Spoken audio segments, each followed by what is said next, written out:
What is it that defines us? A collection of moments that develop into a memory. Each day, each hour, each second. Our minds let go of 1,000 things a day. Dates of wars and deaths of kings. The tears that dry and the pain that fades. What really is a memory? The immortal thought that makes an ever-changing moment unchangeable. What you make of those moments determines if they are ingrained in you or lost forever. Your memories take the lessons from your journey and turn them into a roadmap for your future. For what is each person's course except a series of choices between the right way and the easy way? Those choices will contribute to the voice in the back of your head that tells you to go further and push harder.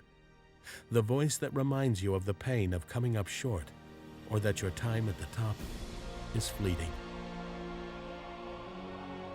Dedication ensures that when your time comes and you are called to play, that moment will be imprinted on your memory forever.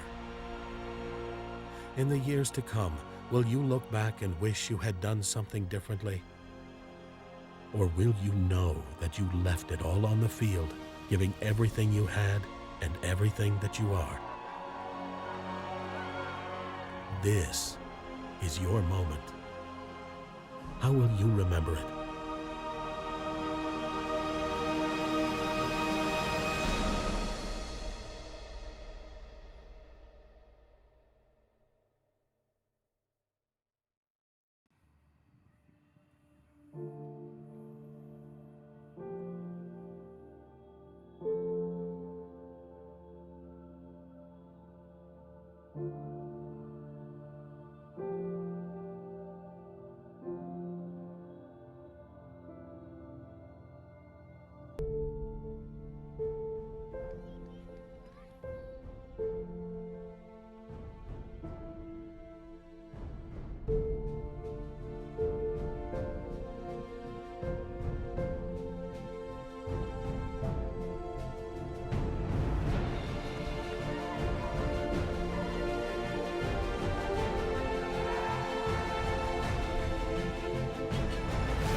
We made it to nationals, and that was amazing because we were one of the best, I think at the time it was 4 teams. It was a round robin, actually. So it was the best 4 teams in the whole nation. And so we thought we were just the next best thing since sliced bread. And I think that playing in that tournament was so surreal because you played against other club teams that were so good and at the same level as you that you don't necessarily always get the chance or opportunity to play against, which was so great for us because we were like, wow, these girls are like just as good as us, if not better, and we have to compete at the highest level and play these 3 games, or at that, it was a round robin, so we played the 4. But still, that just reminds me of how competitive I was and my teammates were at that age, which also I think helped me get to the next level. And being that competitive at the club level has only helped me, continue to grow and my competitive spirit and level that I'm playing at right now. The national championships was really, really special. I think that was like the biggest thing I had really won, and that's kind of for youth soccer growing up, that was kind of the ultimate prize. And I think we were always super ambitious in achieving that and to have that happen. And I think what's so special about youth soccer is that it's really your family. The girls that you grow up with become like your sisters, and you do everything. And there's just like such a strong camaraderie there. So to play with a team that you've played for a while with, and with these girls, it's a very special feeling to win something like that. Those were really great moments because at such a young age, I feel like I was competing for something and really working hard to, perform for my team. And it was no longer just about, whatever the result is the result. I mean, at the end of the day, you win some, you lose some. But that was probably the moments that I was like, whoa, we got to win. We got a state championship on our hands that we could actually bring home. And I think those are really cool moments because, you remember a lot of the times that you win. You try to remember the losses as well because you do learn from them. But at the same time, you want to remember the wins that you have. So state championships were definitely a really important part of my memory. Sometimes you can play with the best players. To play against the best players is where you get better. My team went to the national championship one time. Unfortunately, we didn't win, but it was just an amazing experience to feel like, and I'm from a small town, so to feel like you were competing against the best in the country is something that I'll always remember. Our state cup was fun. My team was very competitive. I mean, we had a lot of competition as well, but I can't remember how many we won. Maybe 9, I think, is what we counted with our team, which made it so much fun. That was always like the big goal at the end is win state cup, go to regionals, and go to nationals. And we always fell short going to nationals, which still hurts today to even talk about. But I had so much fun in those tournaments, and my team made it even 10 times better to be a part of.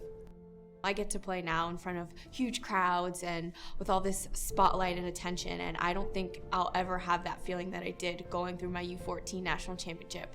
I remember winning state cup. I can tell you how I scored, what the score was. I remember going to Hawaii. That was our regionals, Region 4, and I remember that national championship. And I think that it stays with me so much because it was about camaraderie. It was about growing and learning who you were and making these lifelong bonds.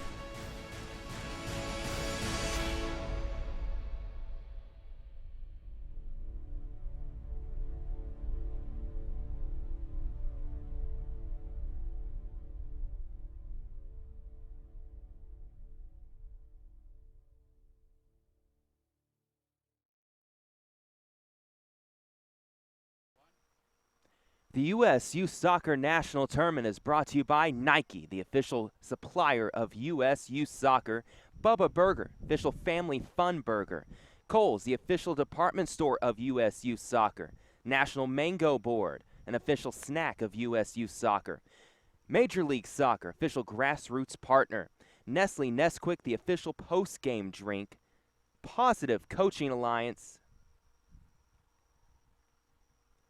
Toyota, the official automobile of USU Soccer, Wilson Trophy Company, the official awards, medals, and pin supplier, National Soccer Coaches Association of America, official sponsor of USU Soccer, Liberty Mutual Insurance, the official auto, home, life, and workers' compensation insurance, and Turbo Sports Group, the official video streaming production company of US Youth Soccer Webcasts.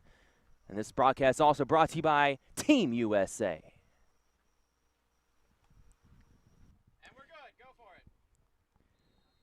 This is the under-17 boys semifinals, and we have what should be a fun game this morning here in Frisco, Texas at the Toyota Soccer Center. USU Soccer National Tournament. This is an all-Baltimore affair.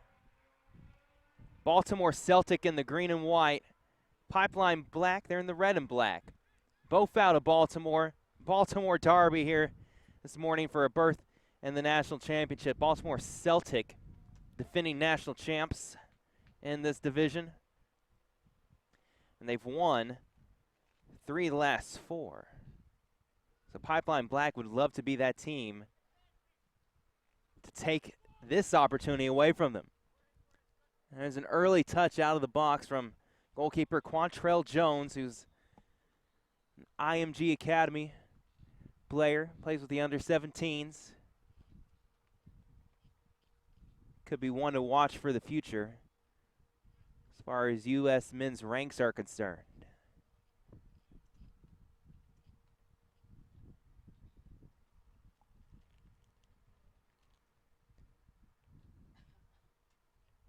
Be Celtic with the throw in here. And now I'll switch the field of play a little bit. Out wide for Osewusu, the left back. Now he'll center it back in. Played by DiMartino towards that far corner. Throw in for Celtic.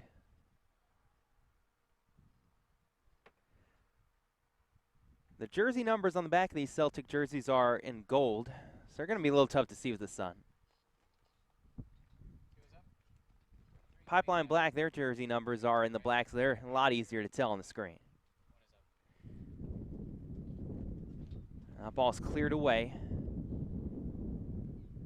And here come Pipeline Black. Knotted on. And slipping was Benjamin Alexander. He's been the top threat going forward for Pipeline Black in this tournament. Pipeline Black actually lost their first game and then won the next two. Opposite for Baltimore Celtic, they won their first two, lost their final one when they had already clinched a spot in the semifinals. Here comes Pipeline.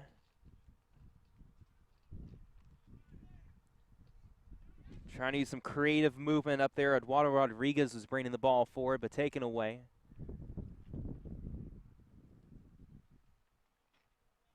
Jonathan Molina really hounding the Pipeline Black player and is able to win Celtic a throw.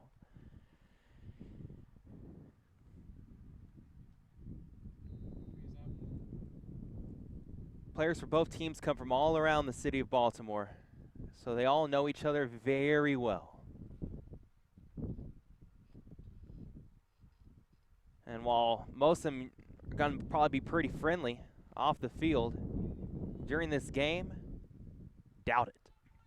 You're going to see some big-time physicality, some risky challenges. Both teams are going to try and stamp their authority on this one and have bragging rights, plus a berth in the national championship. That doesn't help to have those stakes as well. Crossing the box, too close to the goalkeeper, and Jones is going to roll it out of the back.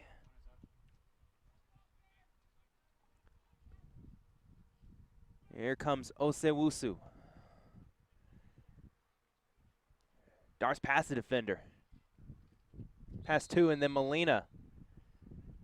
Someone's trying to ride him on the hip, and this is going to be brought back for a free kick for Celtic.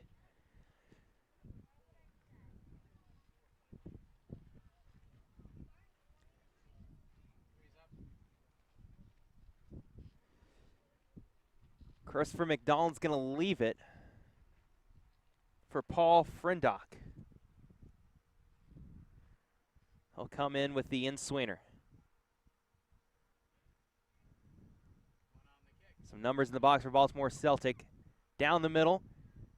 Flicked behind the goal, and the keeper for Pipeline comes out and claims it in the purple.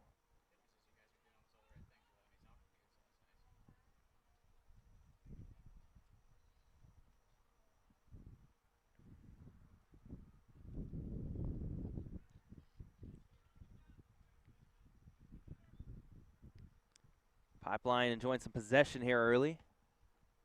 Trying to settle into a rhythm, but they give it straight away back to Baltimore Celtic. Over 5 minutes into this contest.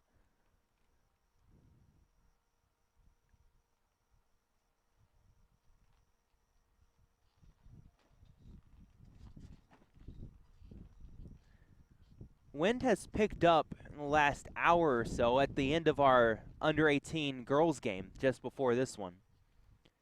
And it's continued to blow at a reasonable gust, which could affect some of these crosses coming into the box. That one was just powered through and missed everyone's head.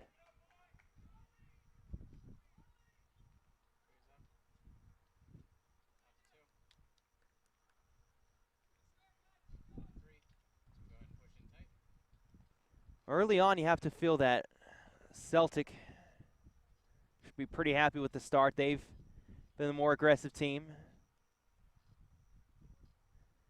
Pipeline has had some problems bringing it out of their own zone. Trying to get into that second, third, and final third of the park. This one's going to swerve out of play.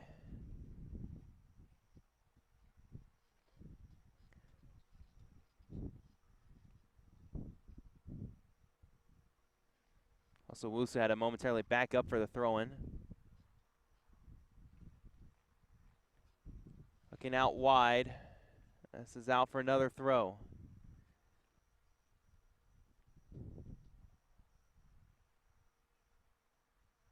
Controlled on a back heel flick, but just wide of the target.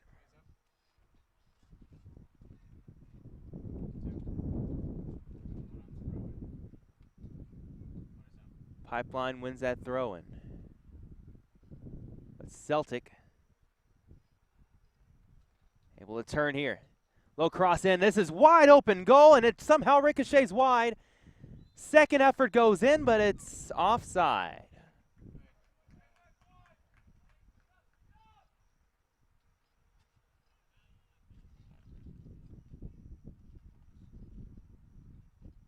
Huge chance for Celtic to take the opening goal of the game just under 8 minutes in. Able to turn here. This ball. Low cross in. This is wide open goal, and it somehow ricochets wide. Unable. Second effort goes to find the person to hammer it home.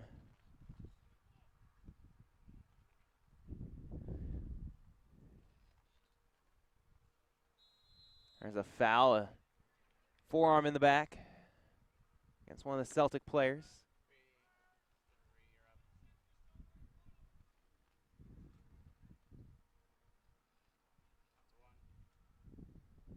That was Muller up front, who's wearing that head guard, it looks like.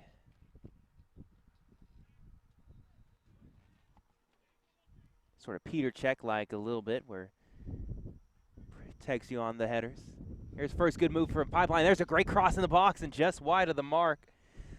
The run came from Carniero on the weak side, and the ball fit through by Alexander in a good area.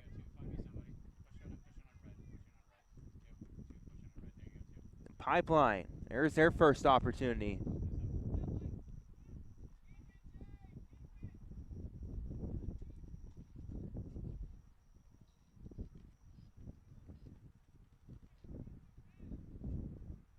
That one too far from Muller, who was wanting it at his feet rather than through the air.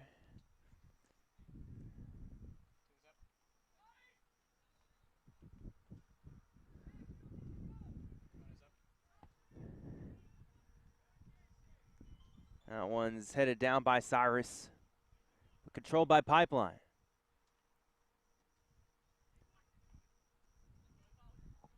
Trying to make the run was Walker. Ends up getting a ball into the box. Headed away. And the foul drawn, it's going to go against Pipeline's Eduardo Rodriguez.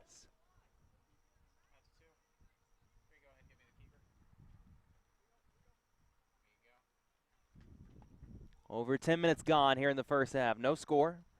Baltimore Celtic and Pipeline Black, who are out of Baltimore. The Baltimore Derby here in the National USU Soccer semifinals for the under-17 boys.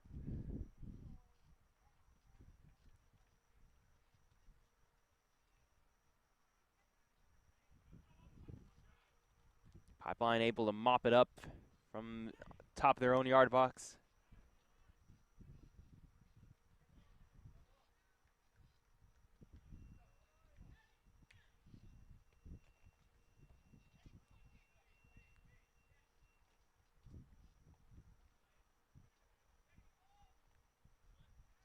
Header trying to clear. Walker sent it down the middle, but Celtic having numbers there, and they win it back to USYS. Now Molina trying to work a give and go. And Thomas Walker backtracking, earns a foul. Free kick for Pipeline.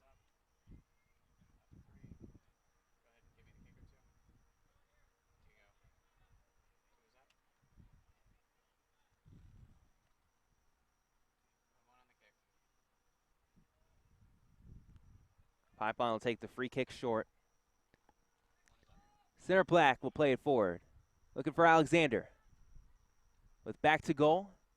Able to settle it down. Fits it through. And it's taken off the feet of Carroll. Who's still going after it. And it rolls out for a goal kick. Chris Carroll. Trying to work off that big shield that is Benjamin Alexander.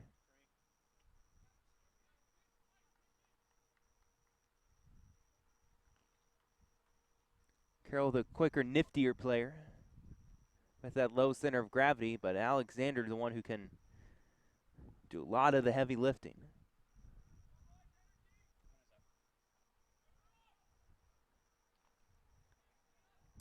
Header won initially by Seth Walker, and he's still battling for it as it's loose on the ground. And again, Celtic loves to go to left back, USYS out wide. Molina.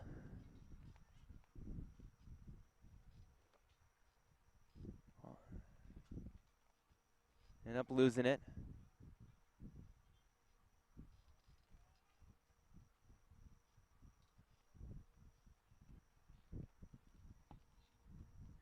And that's well done again by Pipeline. They're not able to bring it forward, but they're able to clear their line so far. One big chance for Celtic. That's been it here in the opening few minutes of this game.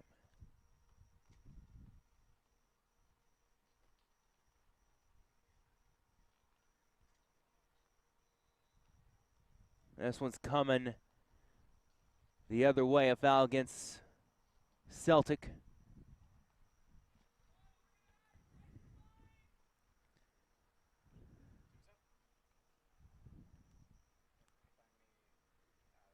The actual Celtic team in Scotland playing UEFA Champions League qualifiers right now to try and eventually end up in the group stage. Third round qualifying there in the Champions League, and Celtic got a draw with Kazakhstan side Astana. And the first leg, and they'll play at Celtic Park for the second leg of the rubber game. A little Champions League update for you. I believe that's coming up this week.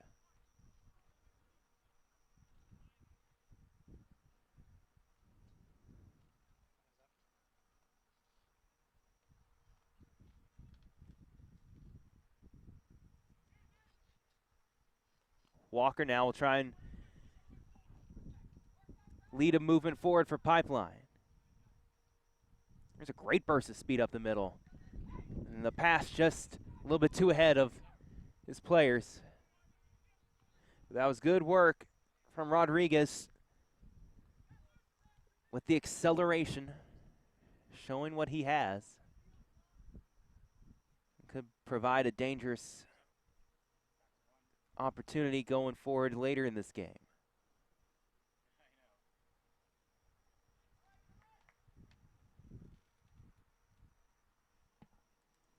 Quarter hour gone in this matchup.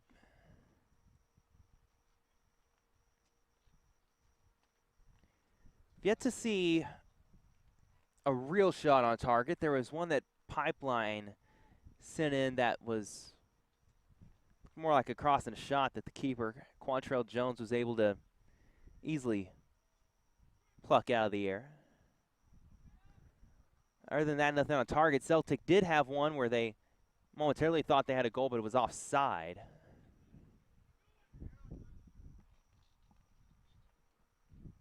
Muller, high in the air. That's that trifecta of Muller, USYS, and Molina really working that left side well in this game so far. That one's chased out of play. Corner for Celtic. Won by Jonathan Molina. Or rather, he had passed it to the corner flag. I thought that meant that they had won a corner because I could not see the referee from my vantage point, but it is a goal kick.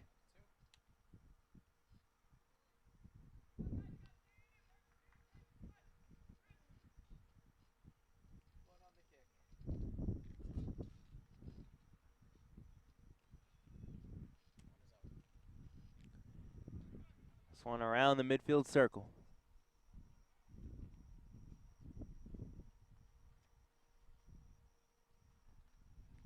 A player slip for Pipeline. Can Celtic pick up the scraps? Well, not there. Well, scissor kick there on the ground from McDonald. And he'll now send that one out of play. Just sliding in to prevent Pipeline from being able to have much going on the counter.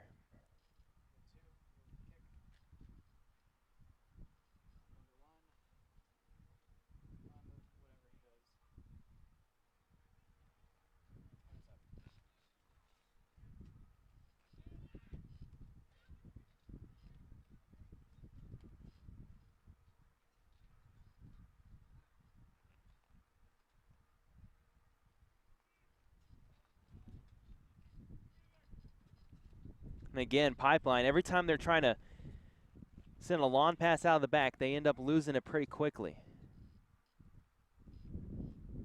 Trying to turn and using some blazing pace on the outside. One of the Celtic players who I still don't have the number for him.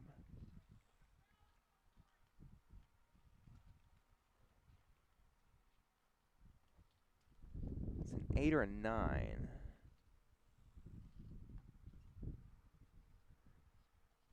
Try and check later. Just so hard to tell right now with the sun. Celtic throw in. It's a long throw. Head away by one of the Pipeline players. Now Alexander picked his head up. He's looking for a teammate's run. Has to pull it back.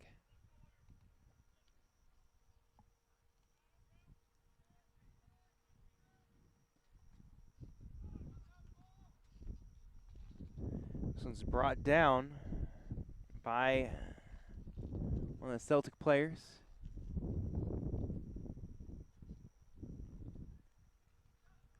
Throw in here for Celtic.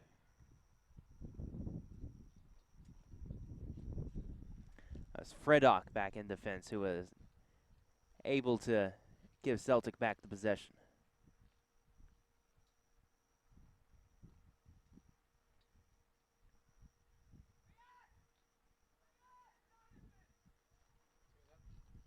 Now Pipeline with the throw.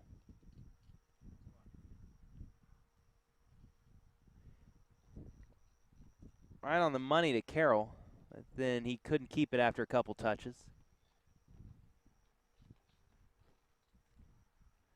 Mueller able to get around a defender.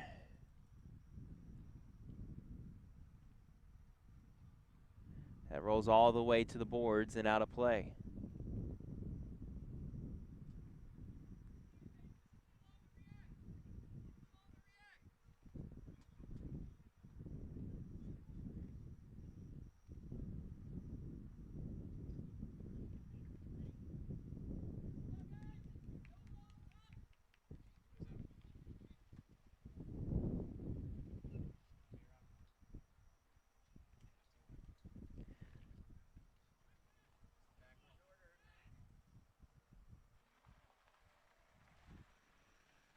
It's headed down by one of the Pipeline players, Seth Walker.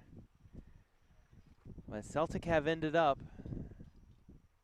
as usual, coming up with a lot of the ball. They clear this one out, play for another Pipeline throw. Nicholas Battaglia will be the man to take it.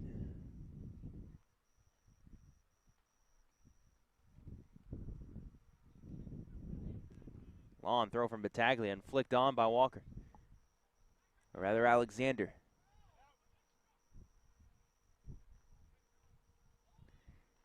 Cleared by the keeper, Jones.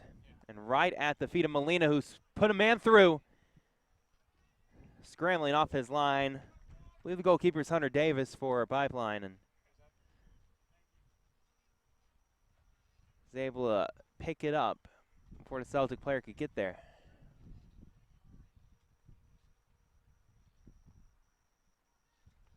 I think that was Baquero who was trying to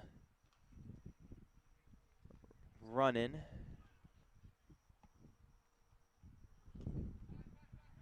Molina keeps it in play. Has a chance to look up and plays it back. Molina cleared out.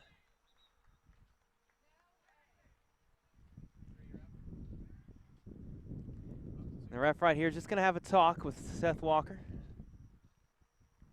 Not many more of those Walker's going to be able to afford before a yellow card is pulled out of the ref's pocket.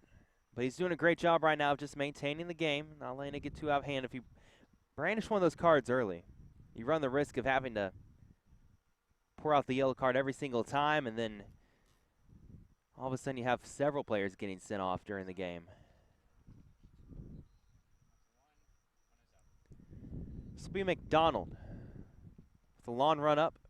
This ball hangs in the air. Headed towards the goal, and it bounces. Crash into the back of the net was Mueller.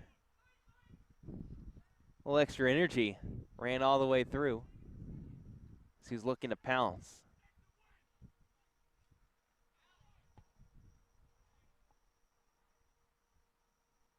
Now it's towards Baquero.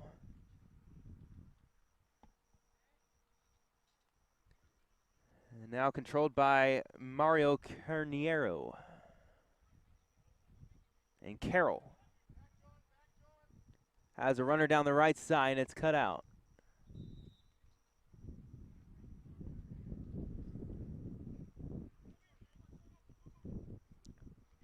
And pausing the action for the water break halfway through the first half at the 23:30 mark.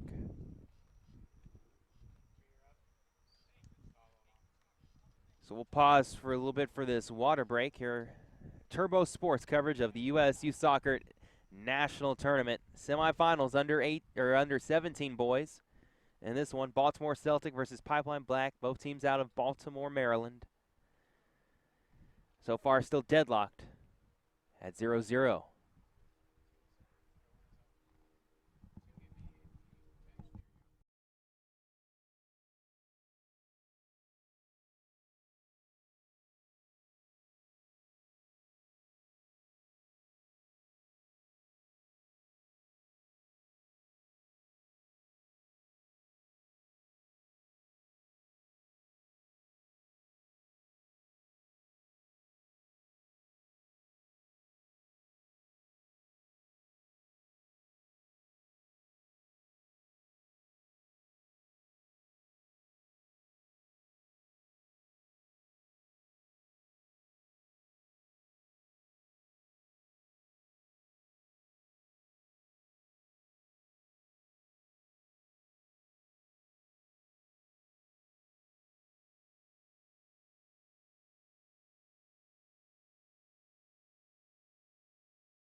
Water break just about over.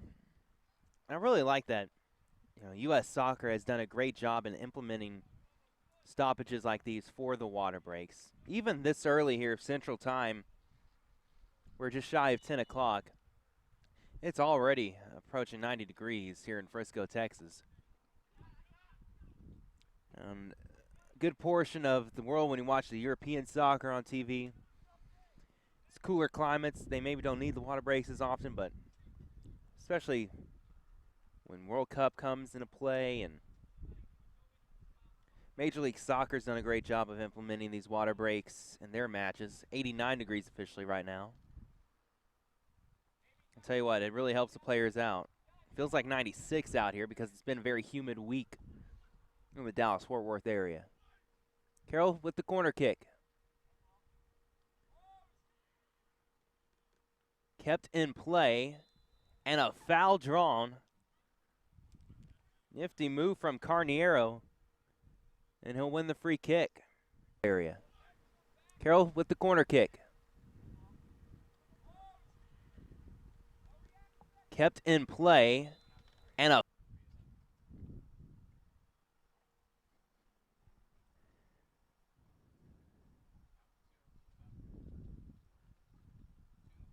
five players in the middle of the box for Pipeline as they are looking to strike first here in this under 17 boys national semifinal. High archer. And a good clearance away from Jack Mueller. One of the taller players on the pitch, and he rose with that one. And now Mueller's headed forward looking on the counter. It was taken away from one of those Celtic players. Pipeline trying to control, and they lost out, and now a big chase. Keeper comes out to sweep it away.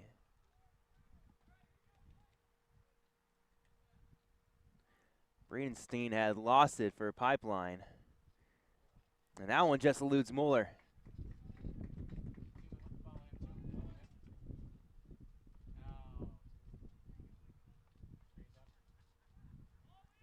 Molina nearly picked out the perfect pass. It's Baltimore Celtic been threatening to score throughout this first half, just have not found that perfect opening. Pipeline has done just enough to keep them at bay.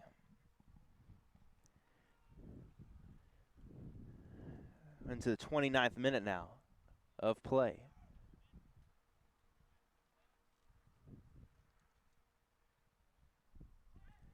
Battaglia with a good challenge to come away with it.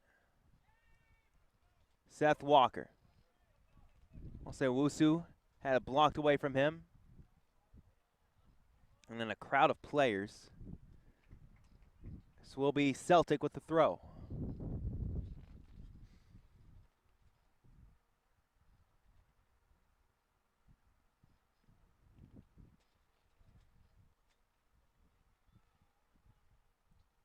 We'll go short. A good challenge to take it away from the Celtic player. Looked like that was Gabe Quintero.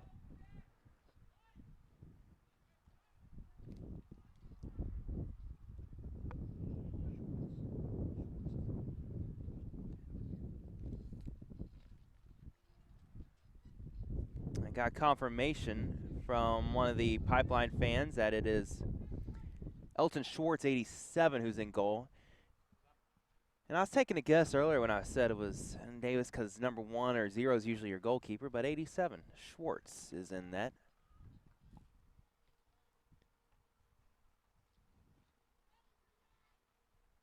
Always love when the fans help me out because as a guy based here in Dallas-Fort Worth, there's only so much research you can do on the Baltimore teams.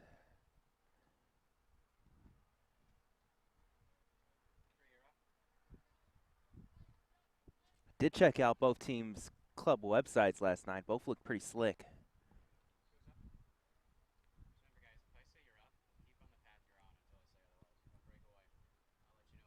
You could tell the competition must be fierce in Baltimore between these teams for recruiting the best players in the city and surrounding areas.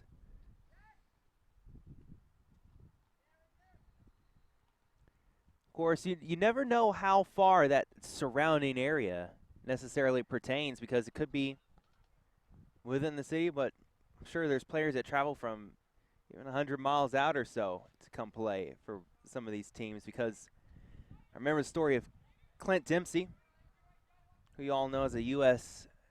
men's national player, one of the best that has ever played.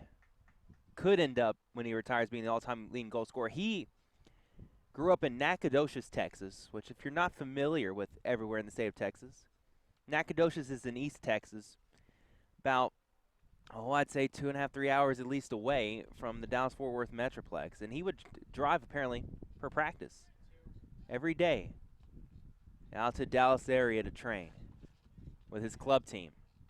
And look where it got Clint Dempsey. Successful career in Europe with Fulham. And now successfully in Major League Soccer with the Seattle Sounders. And, of course, his U.S. men's national team accolades stand alone, speak for themselves.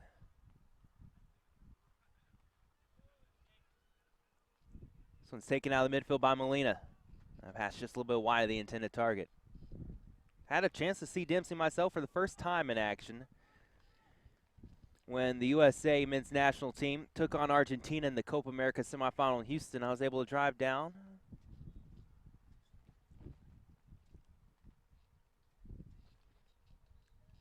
Met up with my friend from Houston. We went to the game.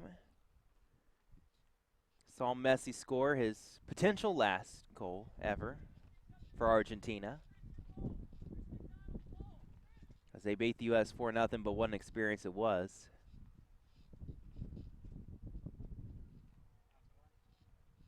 One experience these players have been having all week. Such a treat to come out and fly in to a state far away from Maryland. Of course, it's all business on the field, but also able to enjoy a little bit of a vacation here in the summer. Has to be exciting being on the road here for the competitions.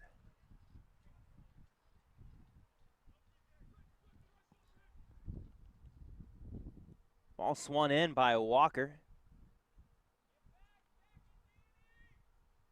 And out of play. Looked like he had his man picked out on the far side. Carroll. I just floated behind him. The wind might have played a little role in that. Celtics making a sub.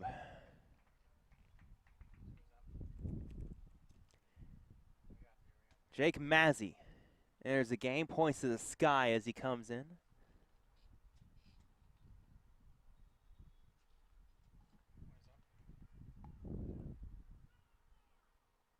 Still scoreless here, first half action. 34th minute. Celtic and Pipeline have yet to break the deadlock.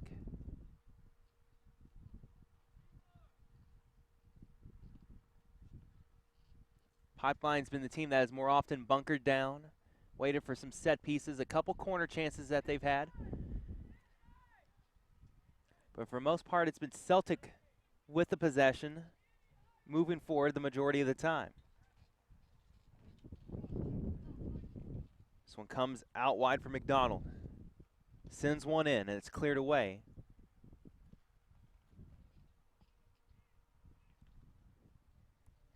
That was the tall frame.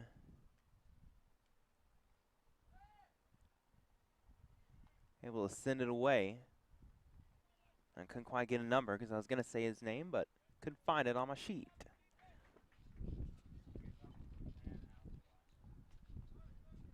That looks like Seth Walker again, perhaps. And that was Jake Dingler, who I was talking about earlier. 25.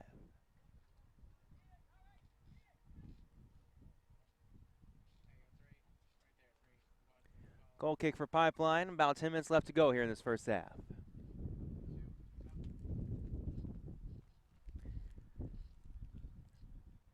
Referee stopped his watch on the water break, so they won't need to add a bunch of extra time, stoppage time I should say, to this first half.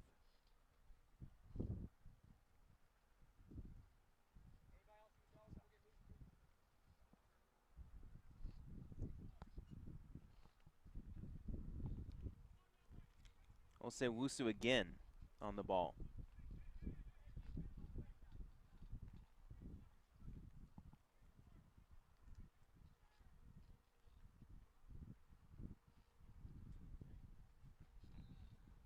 Offside flag against Mazzy.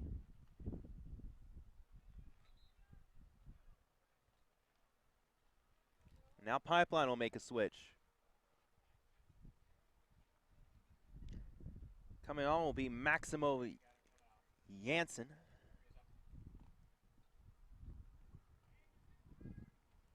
And he replaces Thomas Walker.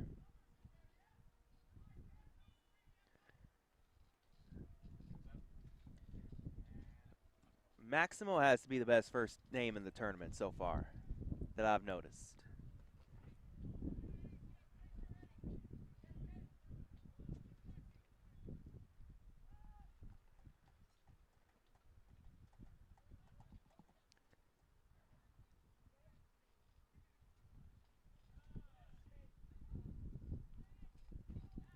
Rodriguez able to get away from the pressure.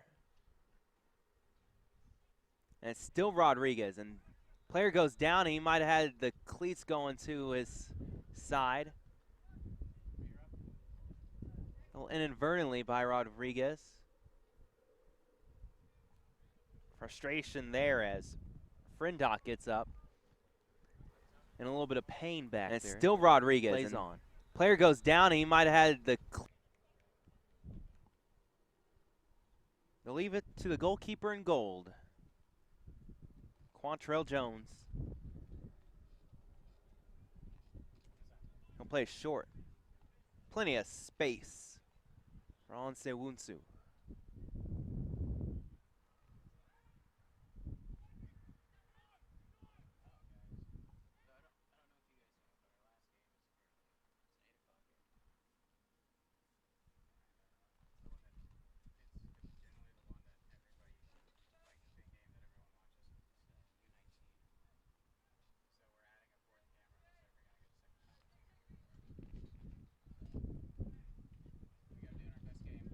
Here comes Pipeline. Battaglia's really done a great job from the back of moving forward, trying to push the play up, and there's a foul. Drawn and a free kick for Pipeline.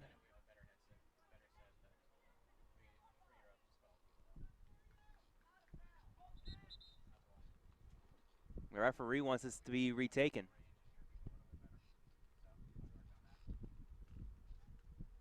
Players staying up at the top of the 18-yard box. Too far for a shot, most likely. Unless some player has the ability of Ronaldo or Ibrahimovic to shoot from there. It's going to be chipped over the top of the wall. Header on, and Jones too strong in the air. Hasn't had too much to do, but he has been on the money when called upon.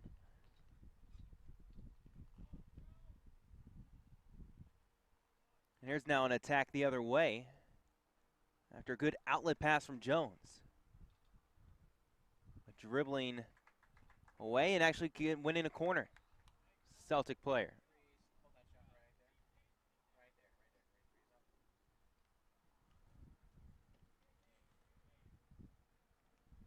Two changes about to be made for Celtic. They are going to bring in Justin Geelan as well as Suleiman Jane.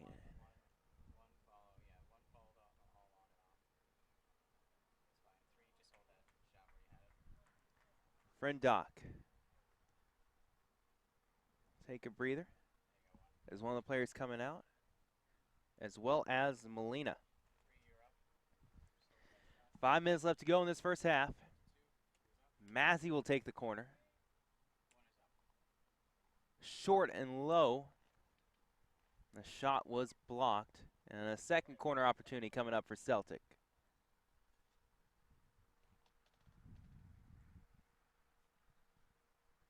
Still looking for that breakthrough moment of this game. Under 17 national semifinal.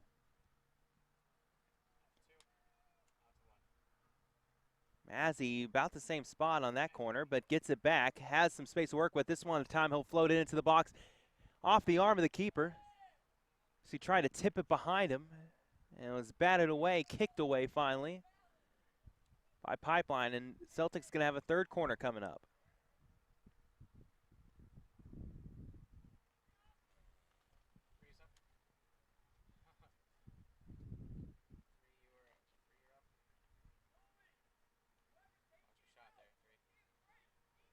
This will be a right-footed delivery coming into the box.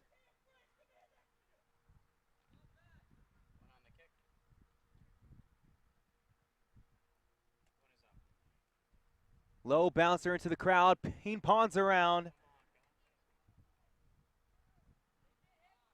Celtic threatening.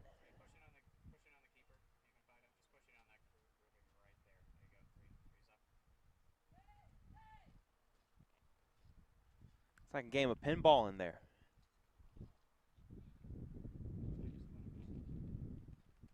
Fourth corner in a row for Celtic. Again low.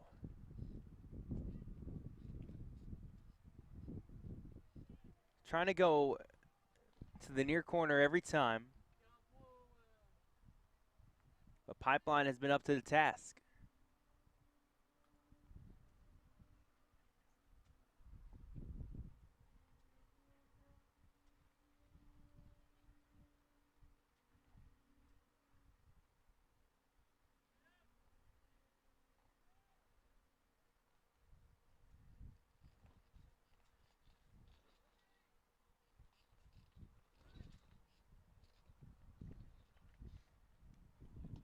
More time in the final third for Celtic. Pipeline has been bunkered down in there most of the first half. This could be a long throw coming in for Baltimore Celtic.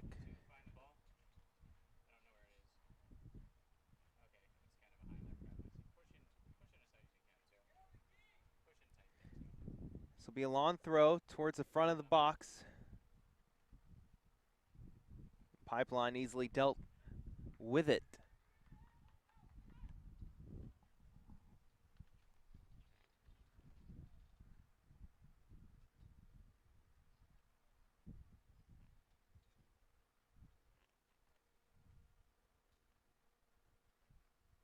.44th minute play here in the first half, no score.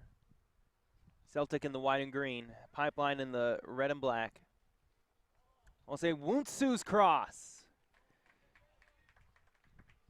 Had a couple players flying in. Couldn't find that vital touch. Mazzy was lurking.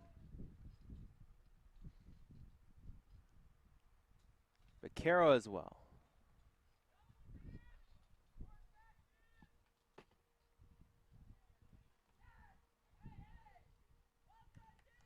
This will be a Pipeline throw.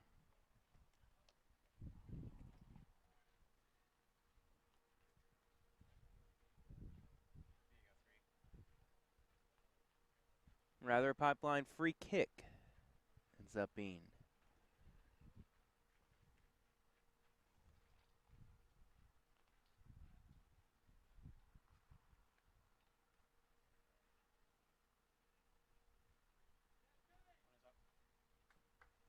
That was a strong challenge by Dingler.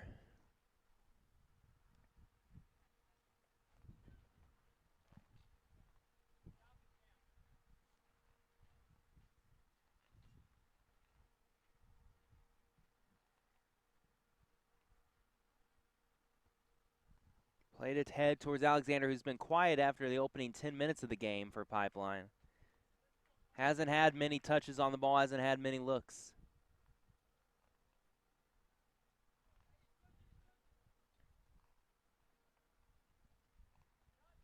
Dingler, very calm. Back there with some pressure on him to reverse footing and pass it ahead. In stoppage time right now in the first half.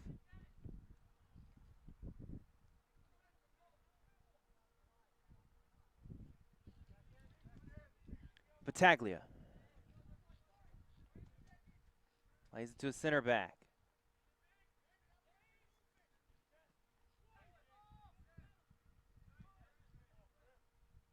Mazzy trying to flick it on.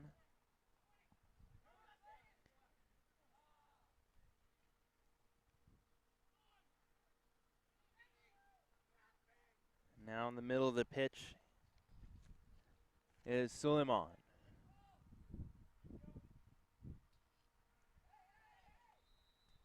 That ends the first half. No score. Celtic and Pipeline. So we'll break for action and we'll return for the second half of this USU Soccer National Semifinal for the under-17 boys.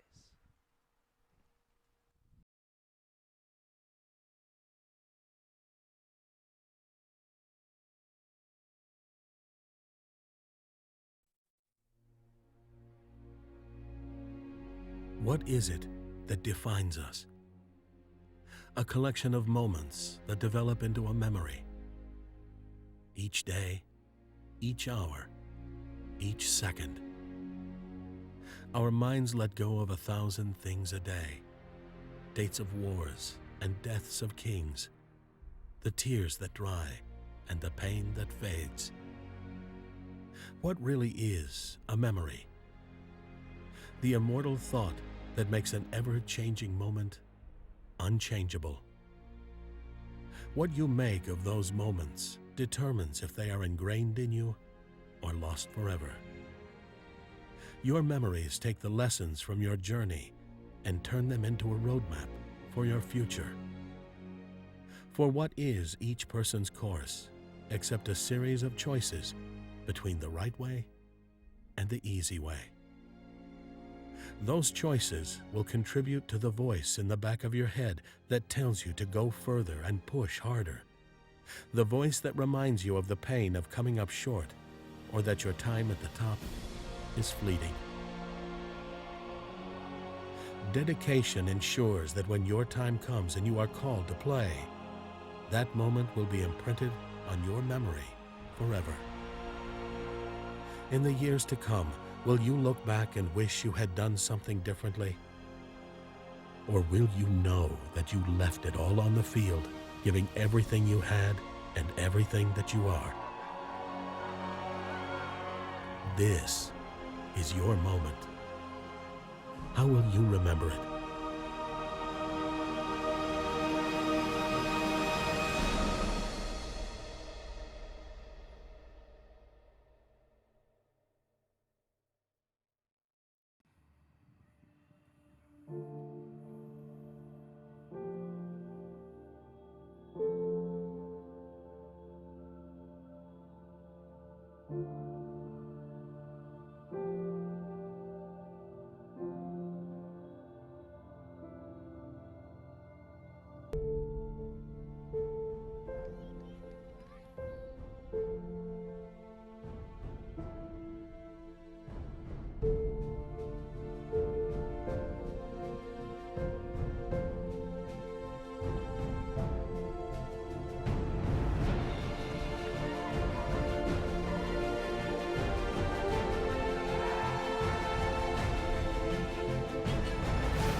We made it to nationals, and that was amazing because we were one of the best, I think at the time it was 4 teams. It was a round robin, actually.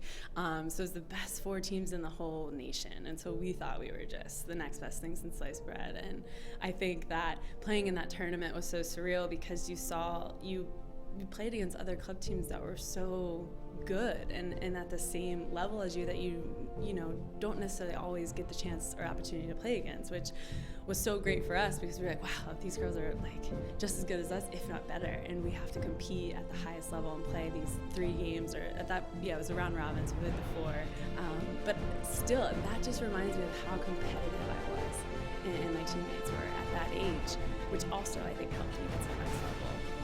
And being that competitive at the club level has only helped me, continue to grow and my competitive spirit and level that I'm playing at right now.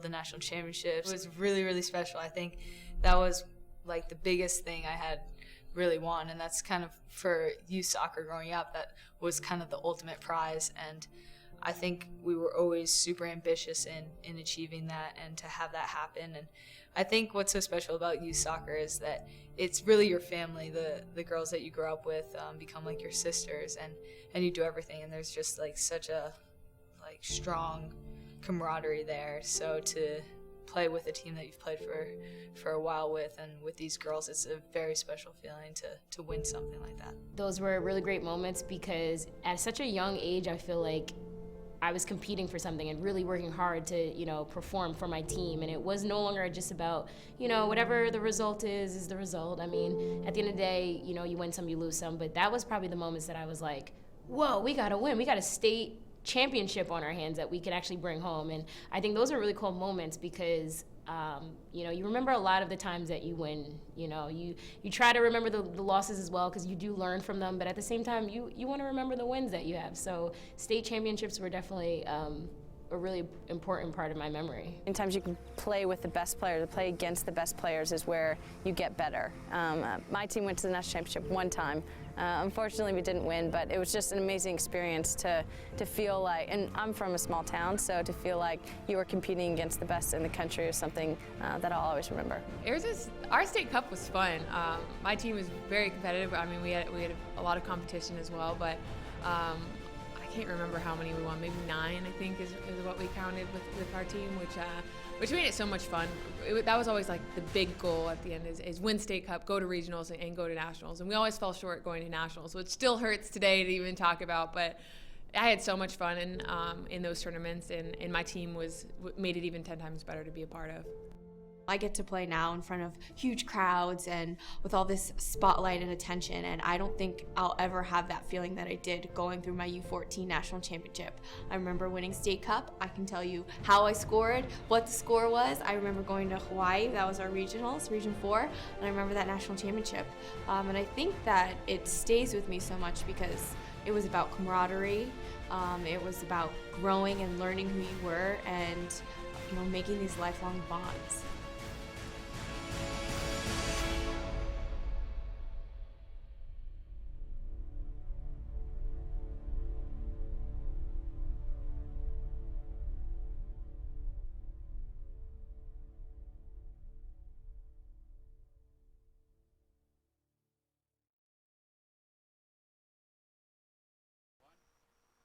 The USYS Soccer National Tournament is brought to you by Nike, the official supplier of USYS Soccer, Bubba Burger, official family fun burger, Kohl's, the official department store of USYS Soccer, National Mango Board, an official snack of USYS Soccer, Major League Soccer, official grassroots partner, Nestle Nesquik, the official post-game drink, Positive Coaching Alliance, Toyota, the official automobile of USYS Soccer, Wilson Trophy Company, the official awards, medals, and pin supplier, National Soccer Coaches Association of America, official sponsor of USYS Soccer, Liberty Mutual Insurance, the official auto, home, life, and workers' compensation insurance, and Turbo Sports Group, the official video streaming production company of USYS Soccer webcasts. And this broadcast also brought to you by Team USA.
Live here from Frisco, Texas, second half action about underway in the under-17 national semifinals for USU soccer. It is the Baltimore Derby, Pipeline Black, and they're taking on Baltimore Celtic. So we'll correct that graphic here in just a second. Carlsbad Elite, who you saw on the graphic, they won the under-18 girls game just before this one. They're moving on to the final of their tournament. Celtic has been the team, for the most part, that has been in control of this game. Pipeline's had a couple of chances off corner kicks, but neither side has really had what I would say a high-quality scoring chance. Celtic had one that was offside that was prevented. And it came in the opening 10 minutes. Other than that, we really haven't had too many close looks. One player that I didn't call his name at all in the first half, it's hard to see his number at the other end, but who's been playing really well for Celtic is Daniel Hard. He's had some great bursts into the box. He's had some really nifty footwork that he's been able to showcase. And Celtic's attacking towards our broadcast position here in the second half, so be a little easier to pick him out. For Pipeline, they just haven't been able to give their big man, Benjamin Alexander, enough touches up front. He's been held pretty quiet since the opening 10 minutes. Pipeline will control to start off half number 2. And if this scoreless tie cannot be broken, if we're tied at the end of 90 minutes, we'll have 2 15-minute periods of extra time, followed by penalty kicks if no one scores there. Here's Hart going up against Dingler. Don't have the heights on these kids, but Dingler must be at least 6'4" or so. Looks like a tall fella. Maybe I'm giving him too much credit, hard to tell. Rodriguez slipping a pass forward. Sent into the far side.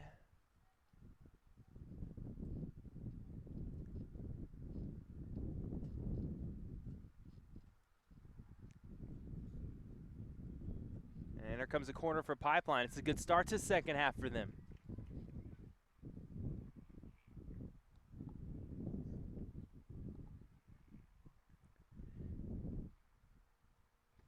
Christopher Carroll will take this corner.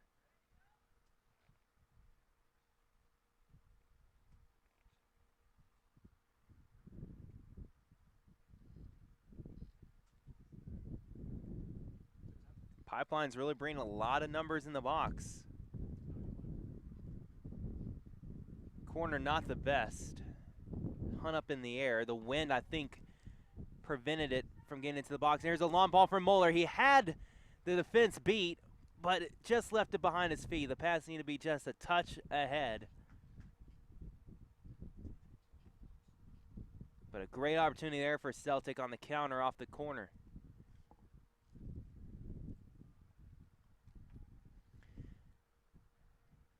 It's a shot from range, cut out. Onse Wusu able to help clear the lines away. Here comes a burst from Pipeline.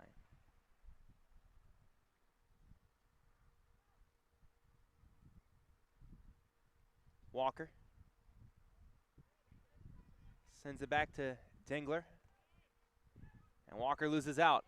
Pulls back on the shoulder of Molina. That's the second major foul that Seth Walker's committed in this game. We'll see if he escapes the book still. He does not. Felt it coming.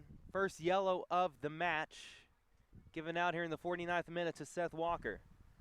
Walker prevented Molina from being able to spring that counterattack. And Walker loses out.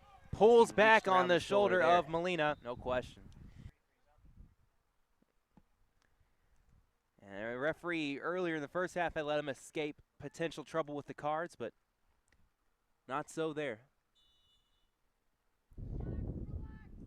Celtics gonna send a long free kick into the box. Mueller back towards the goalie. Comes out to punch it through. No offside, so it's playable.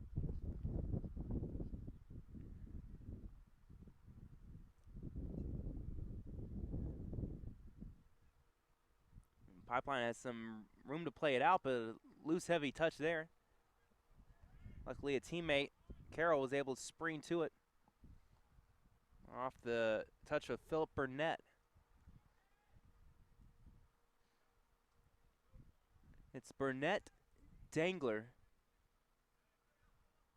Battaglia, 3 of the 4 members of that back line. Dangler there shielding away the play. The 4th member is Breedenstein. They have been the key so far for Pipeline because Celtic have been constantly pressuring the ball, trying to win it back, trying to get runs in behind the back 4.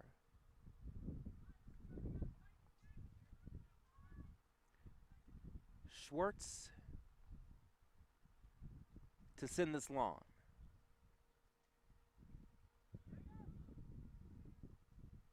Picked up by Burnett.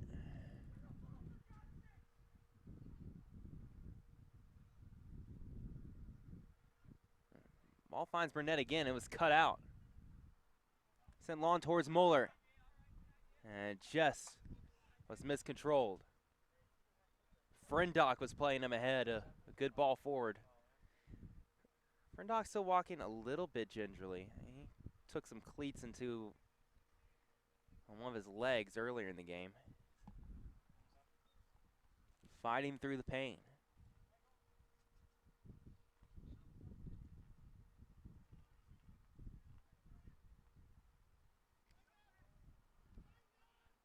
Now full speed ahead. Maximo Jansen. And he was holding the defender up. Free kick goes the way of Celtic. 6 minutes into the second half. Still no goals on the board. Tyler Sloan here on the call for Turbo Sports. Our coverage all week long of the U.S. Youth Soccer National Championships here in Frisco, Texas at the Toyota Soccer Center.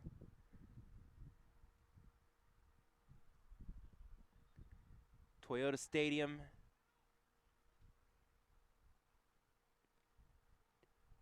In the background, not of our view here, but to the right of the field, behind the goal that Celtic's attacking, where FC Dallas plays their soccer in the MLS.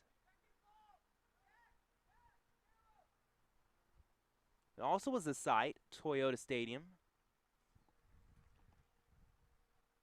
So I'll tell you the story in a second as we have potential right here for Pipeline to have an attack and get a shot off.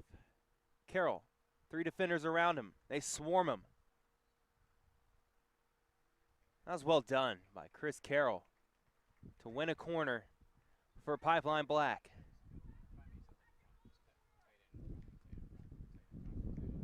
Couldn't really do much else but settle for the corner. 3 defenders around him, not a lot of help to pass off to. And it will be Carroll to deliver this ball in.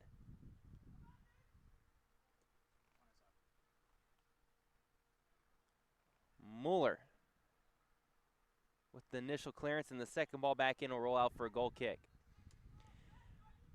Not too long ago, the U.S. men's under-23 team played an Olympic qualifier here at Toyota Stadium.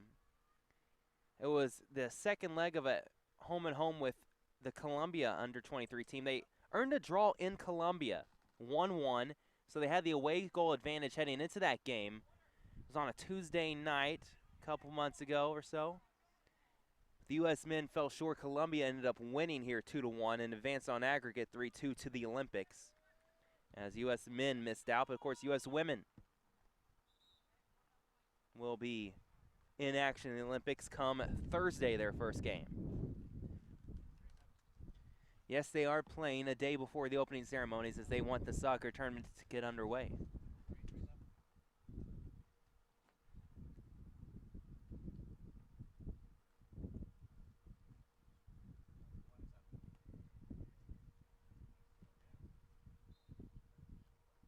foul against the Pipeline player, against Walker again. Foul in the back of Baquero.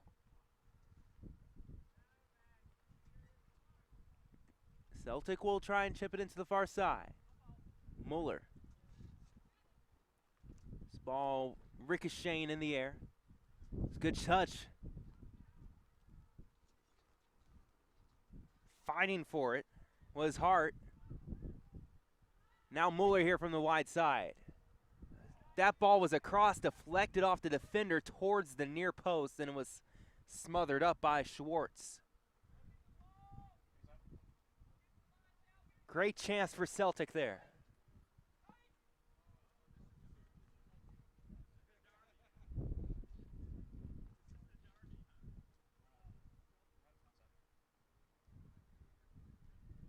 These two clubs out of Baltimore. A lot of these players know each other very well.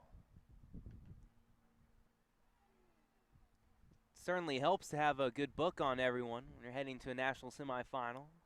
Nothing unknown. And one of the Baltimore Celtic players shaken up after that last challenge.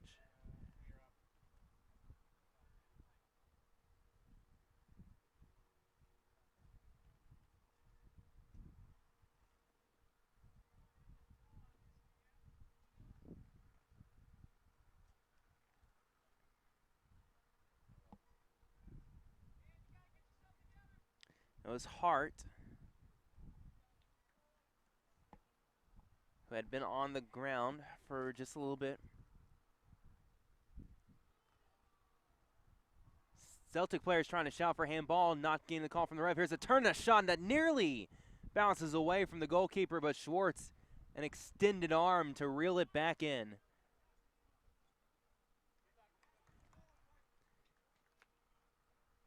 Shooting boots are out here in the second half.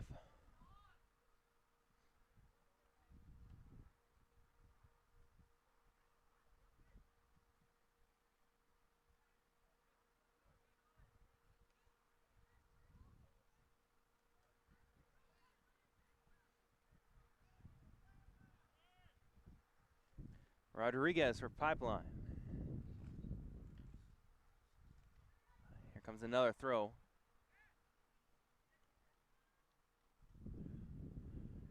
Burnett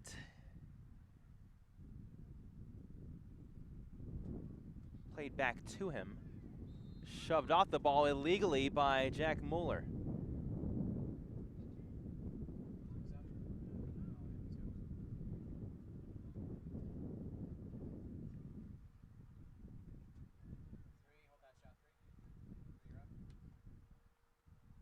Well, Pipeline has found themselves most dangerous on set pieces. Chance for Carroll again to try and work some magic.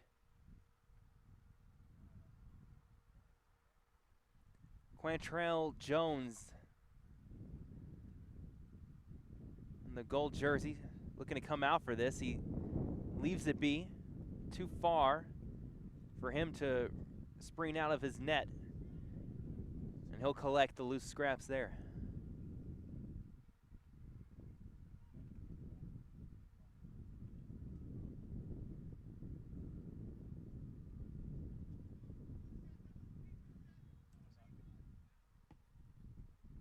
Line drive was cut out by Burnett. Chased back. And once again, it'll be Jones to launch.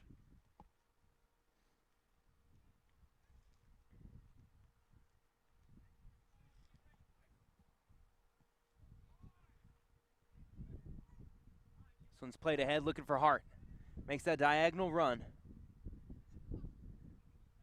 One-on-one with Dangler, trying to get around him, and Dangler was able to take it away. Now Carroll.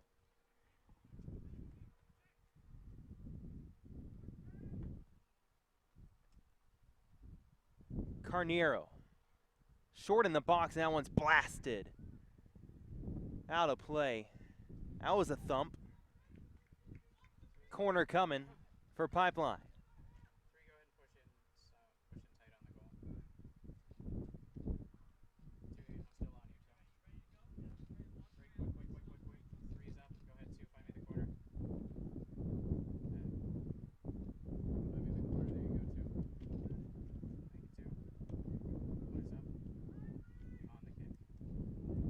Here comes the corner. Eludes everyone. Might have taken a slight touch as it rolls all the way to the boards. Baltimore Celtic's going to make a change here coming up soon. Probably at the next dead ball. Burnett with a missed kick. This could lead to trouble.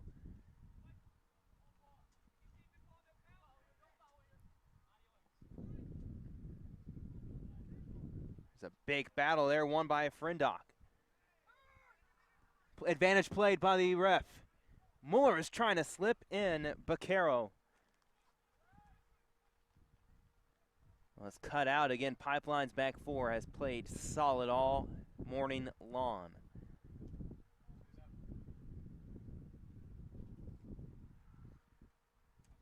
Looking for Steiner here. The right back plays it forward. Mueller just lost it to Walker. A little tug on the jersey and went unnoticed by the official. And Rodriguez taken away by Cyrus. Now here's Hart. Pops up in the air and Schwartz will collect. Jason Cyrus. Great tackle. Winning possession back for Celtic and nearly was able to press forward for a clear run for Hart into the box.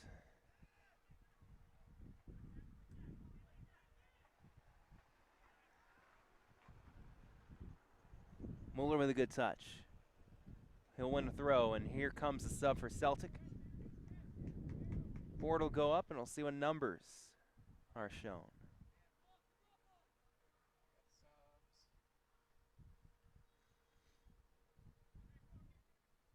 Matthew Baccaro will exit. And Suleiman is back in. And he gets a touch immediately.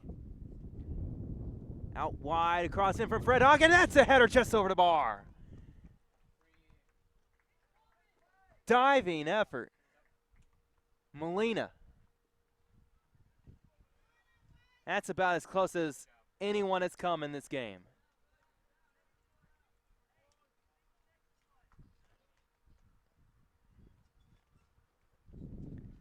Schwartz getting ready for the goal kick. And Suleiman is back. Take a quick look at that last chance that Celtic had. And he gets a touch immediately. Nearly gave him the lead. Out wide, across in from Fred Hawk, and that's a header just over the bar. And he just barely missed it. Back to live action.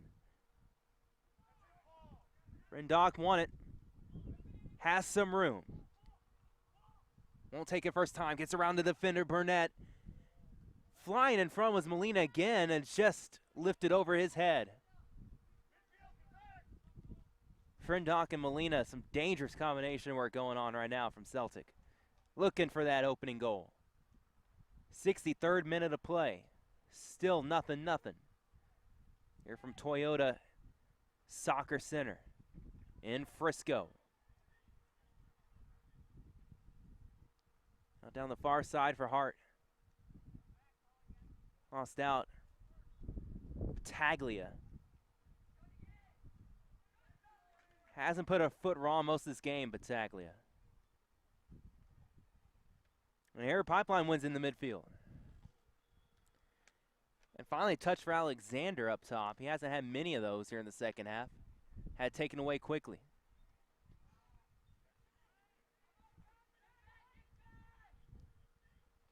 Walker head, it was cut out. Steiner plays it forward. Molina chests it down, looking to lay it off. Hart has Mueller to his right as he bursts into the box. Layoff. Ronse Wunsu Towards Hart again, but Dangler steps up, clears it.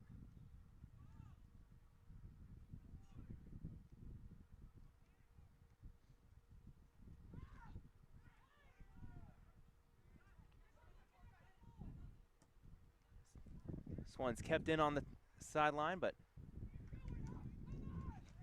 Steiner will have it for a throw. Steiner, I don't know if it's the haircut, but he looks a lot like DeAndre Yedlin.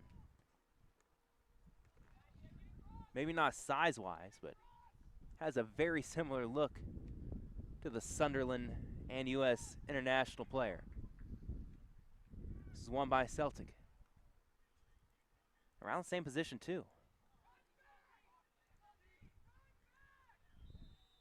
There's a foul drawn as Rodriguez was wrapped up.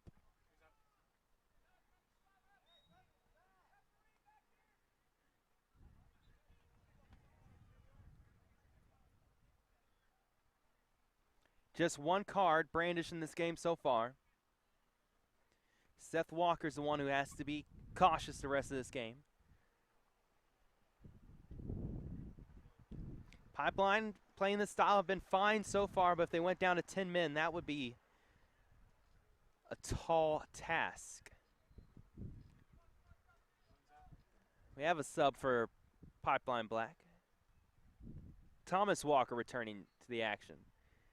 He replaces Maximo Jansen.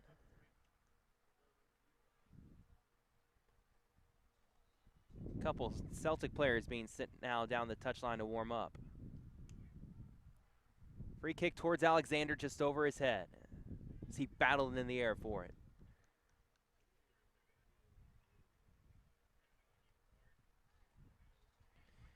I think about 3 minutes away or so from another water break.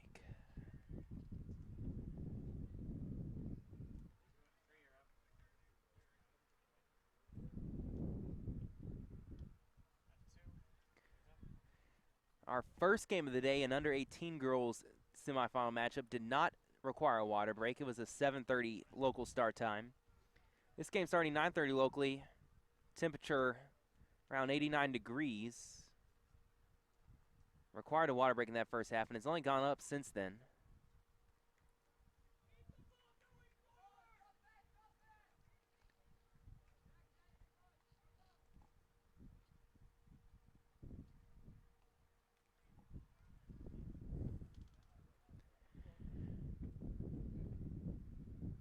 The ball sent in from Pipeline, but cleared out well.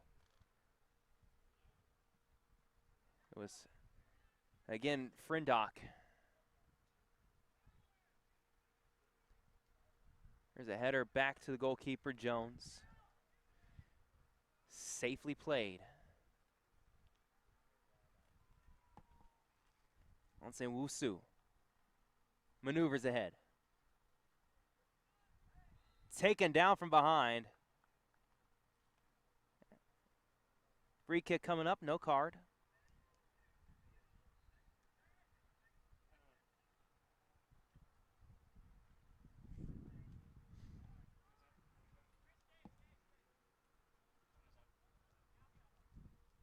The ball's deflected away.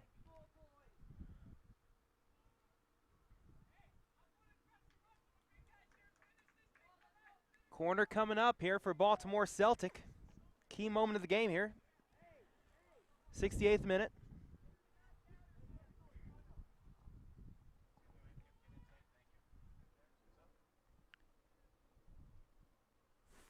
Frindock.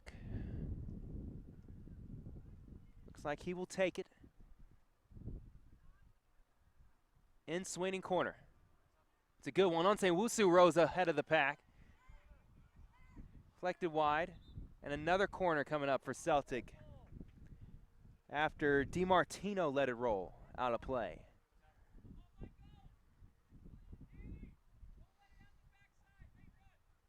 Frindock has to come all the way to the opposite side of the field to take this corner.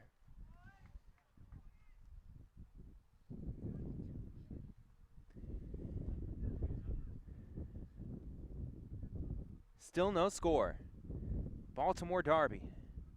National semifinal. Defending national champs trying to take the lead right here. Onsewusu off the crossbar. And here comes a water break after that attempt on goal by Onsewusu off the crossbar and over. The best chance of the game so far. We'll now have a minute pause in the action. Still scoreless in this matchup. Still no score. Baltimore Derby. National semifinal. Defending national champs trying to take the lead right here. Onsewusu off the crossbar.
Well, Michael Onsewusu with the near breakthrough moment for Baltimore Celtic just before the water break. A header off the corner that hit the crossbar and went over.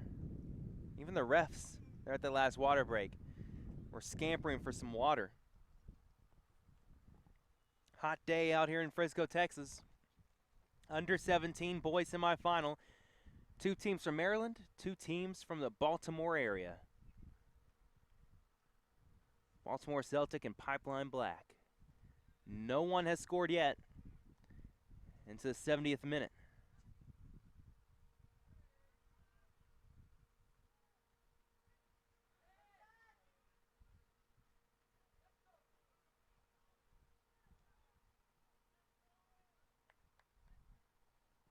Hart on the ball, trying to force his way through on that pass, but was cut out.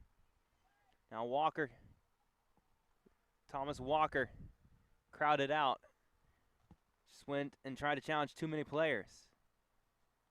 Hart's with a nice move around a man, but just a perfect tackle placed in there by Breedenstein.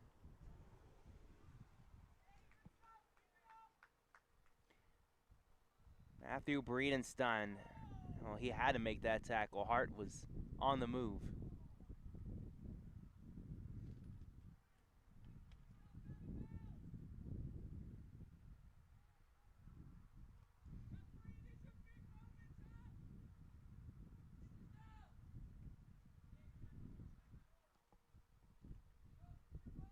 It's going to be a free kick for Pipeline from that far sideline.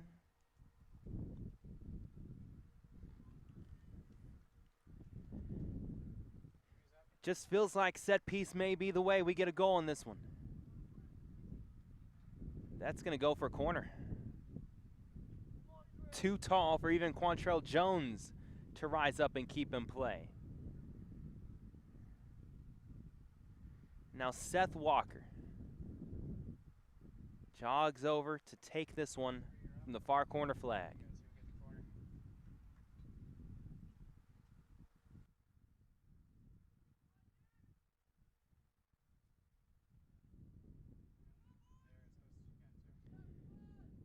Pipeline putting some numbers in. We'll have 6 in the box attacking this. Close to the top of the 18-yard box. Header back in, but immediately sent out of play.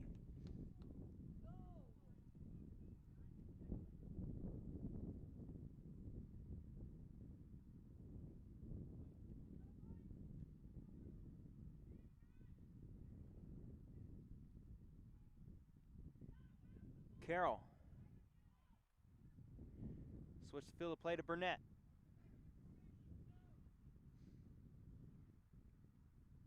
He was looking for Alexander. The pass is not on the mark. It rolls all the way through to Jones.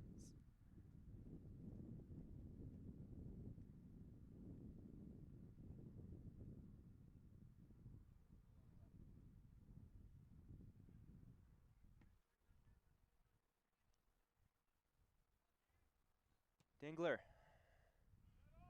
Away. Alexander tried a back heel pass. Went right into the stomach of a defender and settled down. That ball nearly landed a trash can on the Celtic bench after it was deflected out of play. No points for making it in the trash can here today.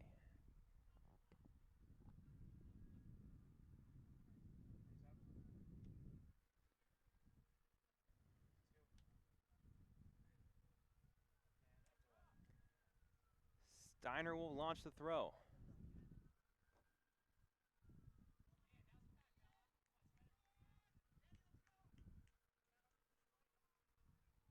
Who will step up and provide the moment we've been waiting for in this one? Hart. Harassed. Taken away.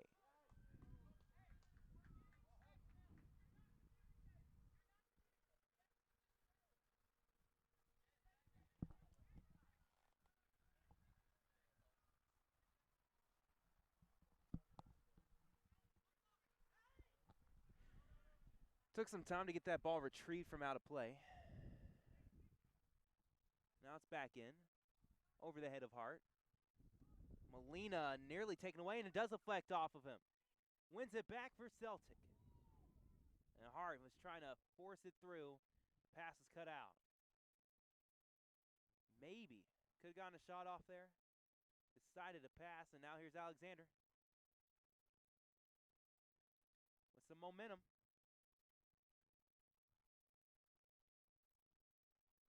That one takes the deflection out of play. Ben Alexander there. Able to win it for a corner for Pipeline.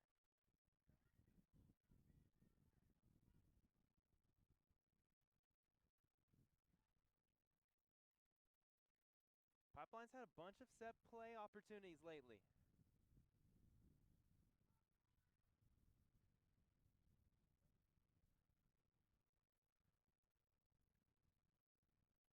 You have to fancy one of these teams is going to put a set piece in sooner or later. Center backs forward for Pipeline. That cross is nowhere close from the corner flag.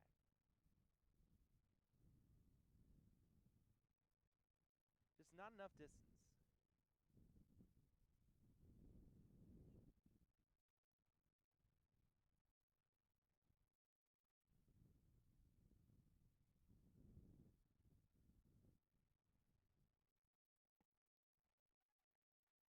There's one for Molina to try and run onto.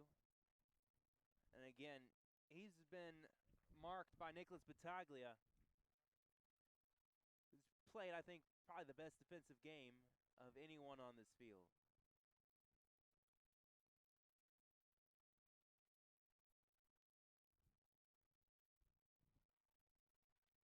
Brindock.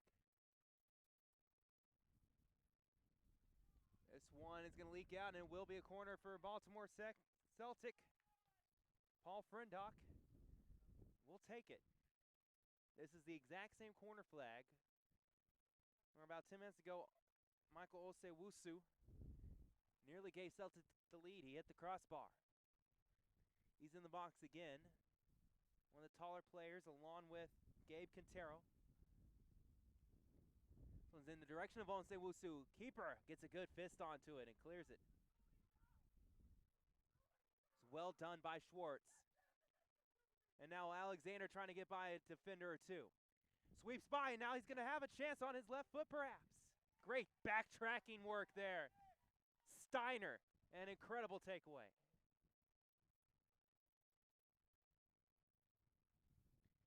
Another chance though here for Pipeline. They got him at the far post. He's going to roll it in. Pipeline Black are in the lead.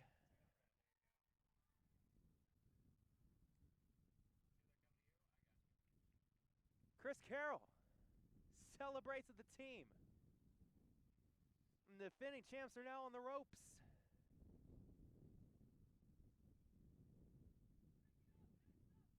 The one opportunity on the breakaway from Alexander was deflected away, but then Pipeline didn't give up on the play. They won it back.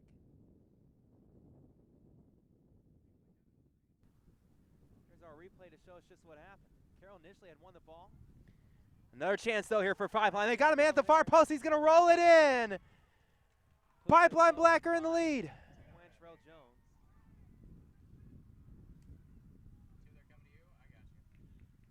Chris Carroll. Walker and Carroll up top, making it happen. And now Mazzy, as well as Geelan, are both in the game for Celtic. About 10 minutes to play plus stoppage time. 1-0 Pipeline. Celtic have been in control for most of this one. But Pipeline finally on the counter. Had the room to work with. They won the ball back and scored. But here's Mazzy with a chance. Deflected away from him. Kept in. Shot from Frinbach. Too high. Mazzy still on the turf.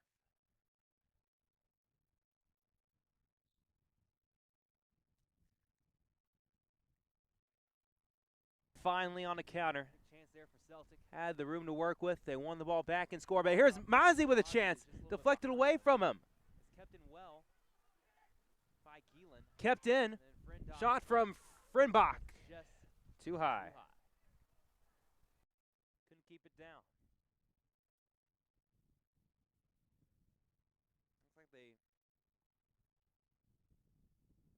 are going to bring in someone to try and help Mazzy out. Holding his head a bit. Can't tell if it's just his face or if he hurt his head on the play. Mazzy had just come in about 2 minutes ago as a substitute.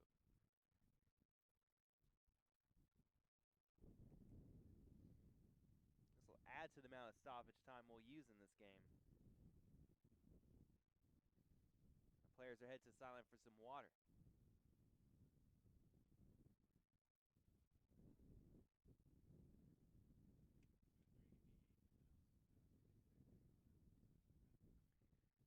Well, for Pipeline was Carroll.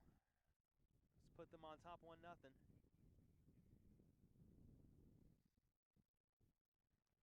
Combination work. It looked like Thomas Walker along with Chris Carroll that were able to work it through. One-on-one with the keeper, and Carroll slotted it home. Mazzy still laying on the grass. Some help being attended to him, so we'll wait for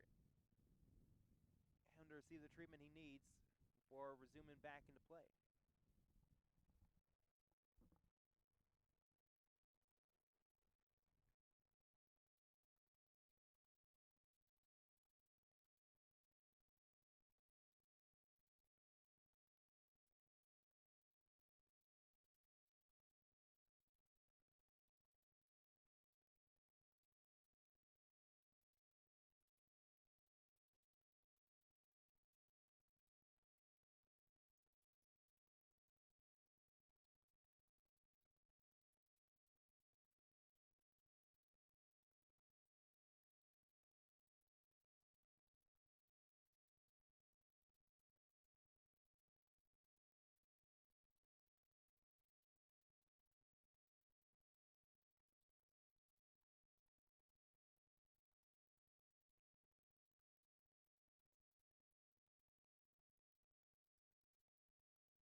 Just spoke with one of the linesmen on the sideline. They did not stop the clock. This is all going to be added on to stoppage time. So prepare for us to have at least, well, I'd say probably close to 6 minutes or so. With the delay, Jake Mazzi going for a ball in the box. Collided with the goalkeeper, Schwartz. Receiving treatment right now. There's a look at Quantrell Jones, hands on hips. Wasn't his fault on the goal. He was put into a one-on-one situation. It's awfully difficult for the goalie to come out on top. Turnover by Celtic in the back led to that goal. I'll show you again the breakthrough moment of this game. Just a nice ball. Another chance though here for Pipeline. They got a man at the far post. He's going to roll it in. Pipeline Black are in the lead. As perfect as you could have drawn it up. And of course, you got to celebrate with the whole team. Chris Carroll celebrates with the team. And the defending champs are now on the ropes. A huge moment of beat for Pipeline Black. Both of these teams from the Baltimore area. That's where they're based. Players coming from all around the Baltimore, Maryland area and beyond to play for these two clubs, two of the best clubs in the nation. National semifinal, and Baltimore Celtic, the defending champions here in this national tournament. So Pipeline can pull off the upset.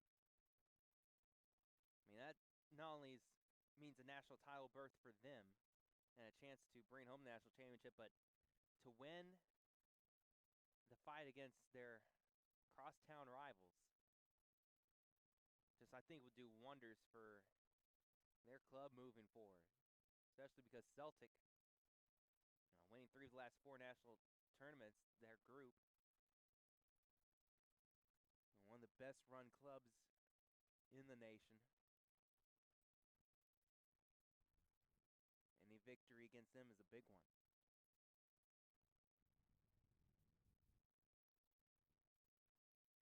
We're here in Frisco, Texas, Toyota Soccer Center. On the East Coast, all the viewers watching in Maryland, it is past noon. For us, it is 11:12. Hot and humid Frisco. We've had a lot of,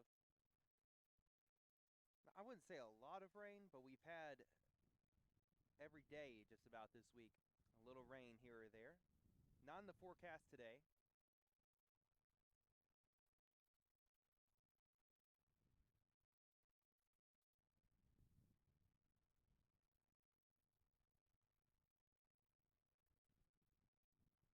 Let's take a look at what caused this injury right here. That's Mozzie going in for the ball, just behind him. And then it was actually the defender he ran into there at the back. Blindsided. Wasn't much he could do about it.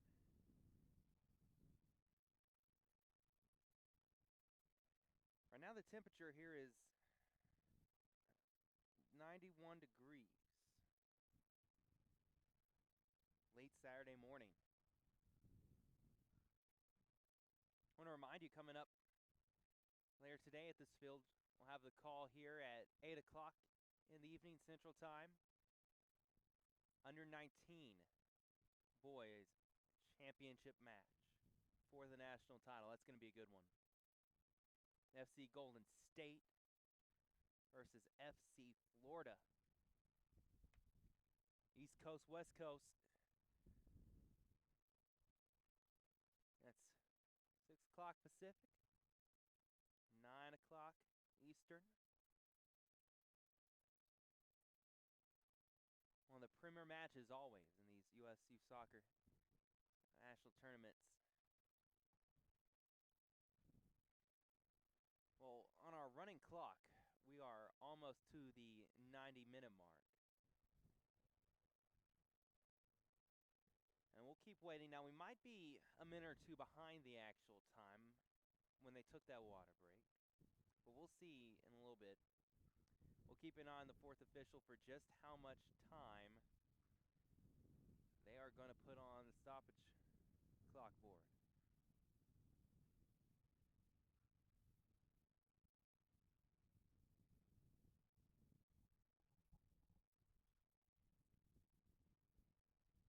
But Celtic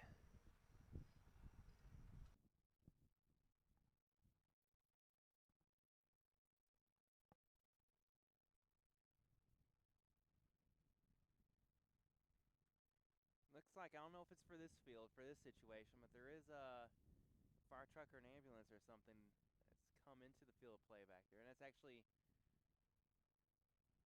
maneuvering at the other side of the complex all the way through.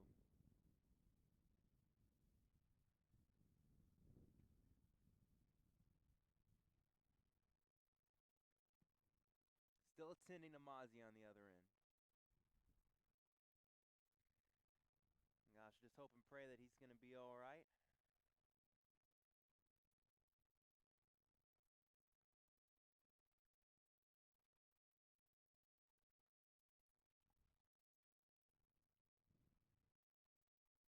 In fact, I'm marking this truck. It doesn't look like necessarily a fire truck or an ambulance. It looks like a combination of the two. Weird looking vehicle. It's maneuvering behind the soccer complex, and it may be driving all the way around here.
Got confirmation just a second ago from one of the parents of the Pipeline team.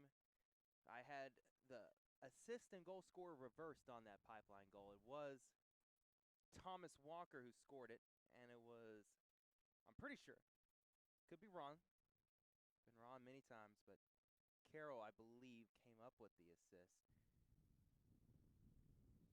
They're on the opposite end from where our broadcast here is set up. They never just got a clean look on the jersey numbers. Trying to do best I could by just facial features to pick it out. But it was, so Thomas Walker, he started the game, rested at the end of the first half and started the second half, came in, and those fresh legs, I think, could have made a difference there on that attack for Pipeline to give them that 1-0 lead. Back here, Mozzie is going to receive treatment he needs here soon. As the medical staff is out here to help out. Celtic here soon. Take it to the hospital. Able to turn here. Low cross in. This is wide open goal, and it somehow ricochets wide. Second effort goes in, but it's offside. And we will have a ton of stoppage time for the injury, and all the players are being asked to go ahead and move back to the benches.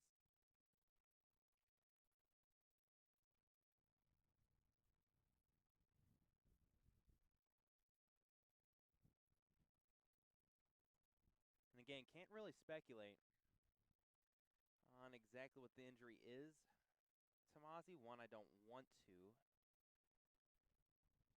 And two, it was tough from our vantage point to tell. We just, on a replay we had shown earlier, caught the finally on account of it, or very beginning of it. And couldn't really tell much from it. But at the very right of the screen here, it's Mozzie coming in. And then he'll collide here with a defender. And then he's out of the shot, so.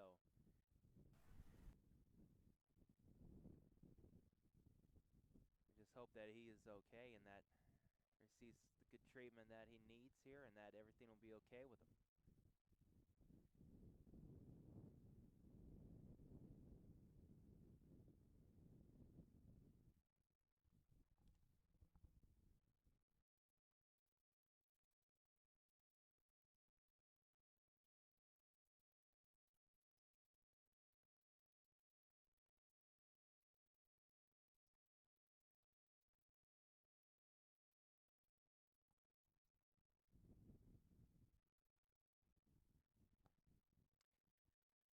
There comes a stretcher for Mozzie.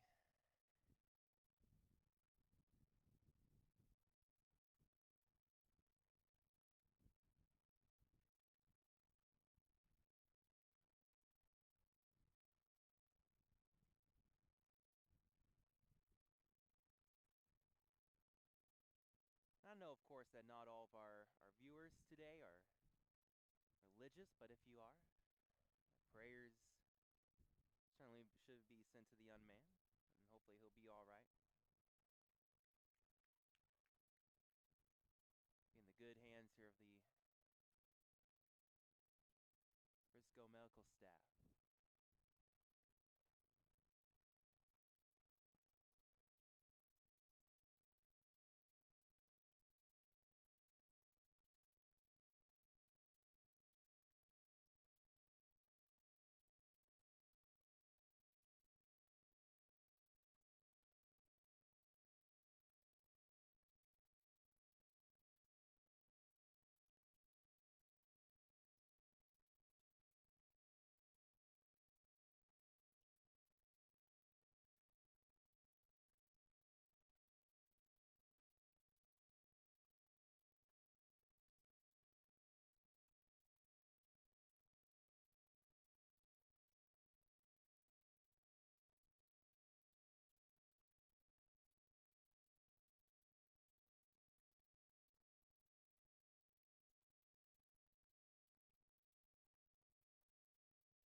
taking Mozzie off on the stretcher to the hospital after that collision. We had about 9 minutes left to go as I talked to the official. It's all going to be stoppage time, though, from now on. But we're expecting around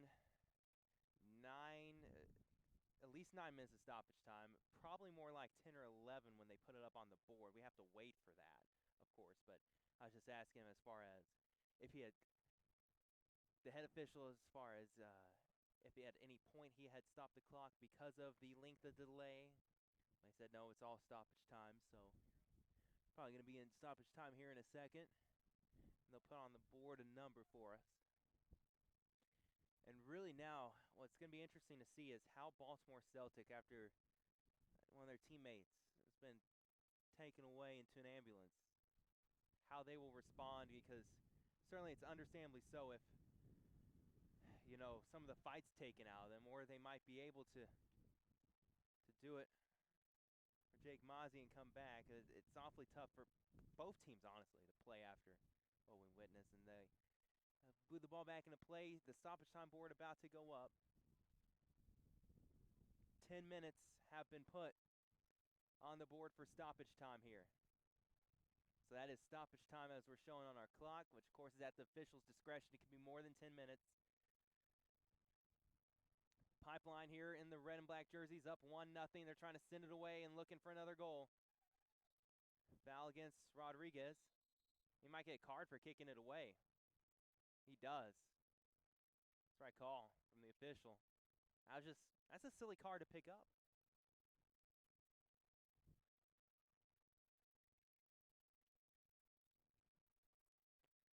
Celtic have about 10 minutes or so to try and knot this game up and send it to extra time. Again, we're in second half stoppage time is the clock you're seeing right now. We've been told there's 10 minutes of stoppage time.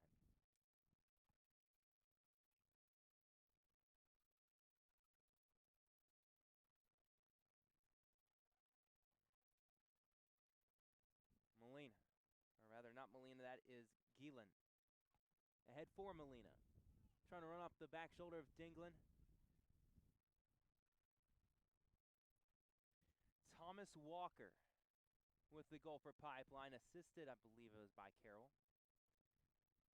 Initially I thought it was Carroll was the goal scorer. They're all celebrating together, but it was Walker, confirmed, with that goal.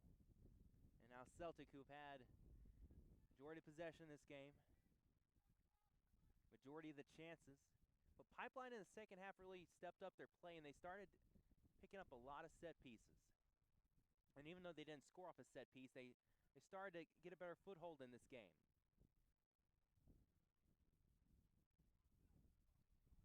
Near side, Steiner will have a throw in. Steiner's going to throw it in for the intended target, Gielan.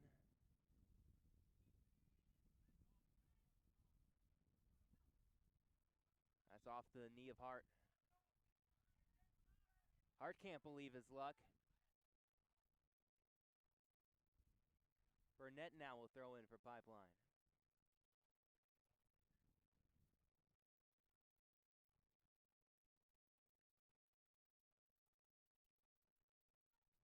Frendock lost out on that battle. The back line clean it up with McDonald. Hart ahead for Gielan.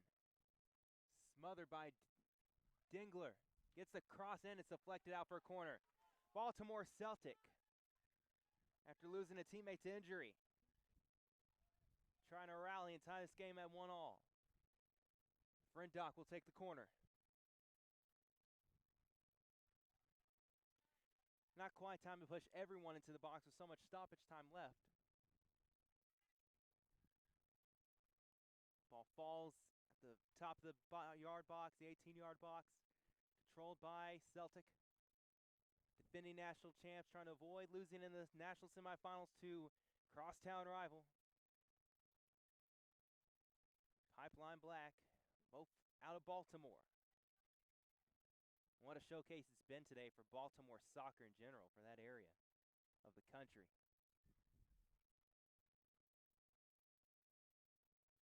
Steiner finds Frindock, has some room to get the cross away. High to the back post. Molina is headed off by Battaglia and out of play. Wusu quickly in on the throw. It's loose. Frindock going to try and pick it up. He runs over a player. Has good positioning by the defender. Frindock went into his back.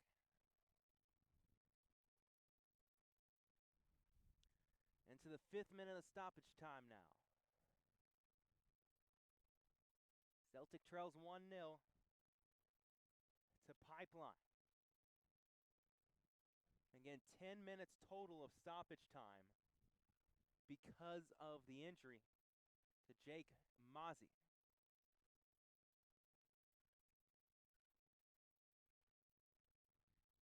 Alexander heads it on. Steiner keeps it in play for Celtic.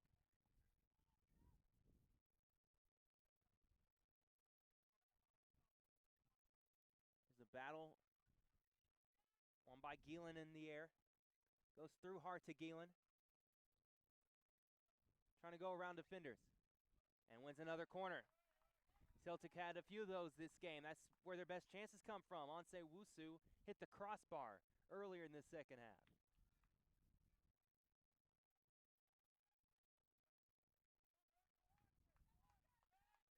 Frindock sends it in, looking for a man. It's headed away, and Alexander is just going to slash it out of play.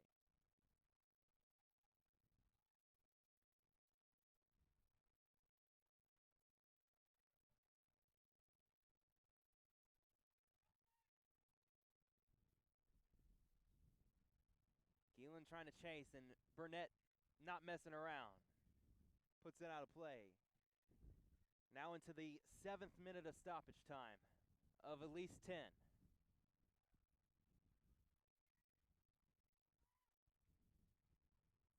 Lawn throw being prepared. Gielan bites his jersey as he throws it in. There's a shot from range, and it's pulled wide.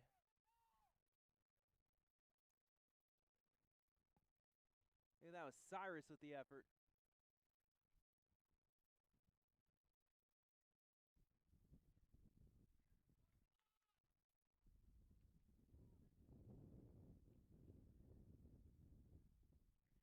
Schwartz trying to keep the clean sheet and send his team into the national tournament final here in the under-17 boys.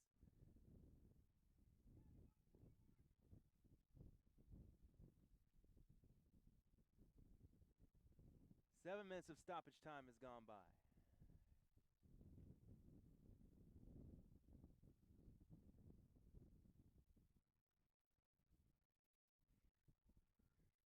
Barely any possession for Pipeline here in this final 10 minutes or so. Well, one back by Gielan. Steiner cutting inside. Gielan has to chase and keeps it in play. Trying to play it into Steiner. It's intercepted and cleared.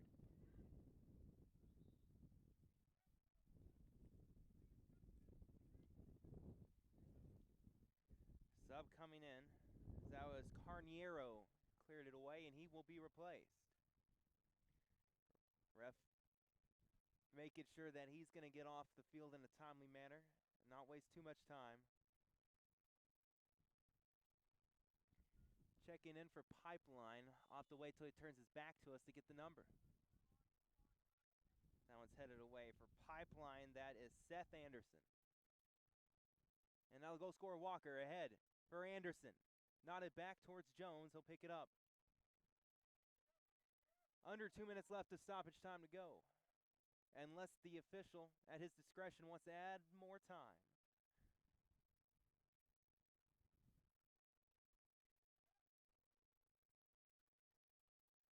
Gielan's been on the ball a lot in this stoppage time.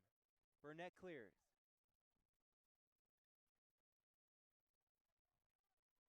Good turn away from pressure by Benjamin Alexander. Pipeline now coming down the field. Crowding him out. And pass back to waste more time for Pipeline. Across into the box. Alexander settles and he's offside. This should be the final minutes of stoppage time right here. Celtic trails 1-0 to Pipeline.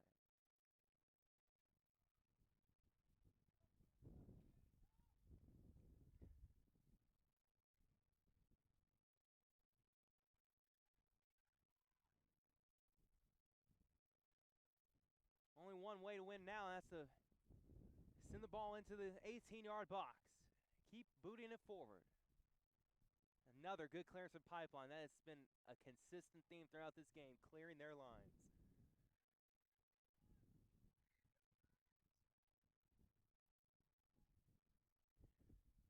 Last gasp perhaps for Celtic.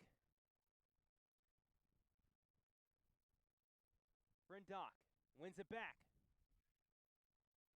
Headed away.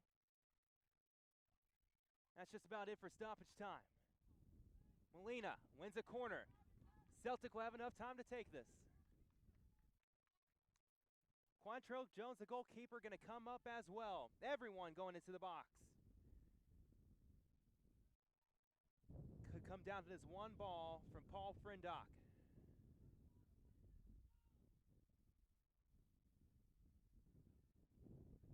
Bodies are about to go flying. Headed away near post. Frindock chips it over a man. Another corner.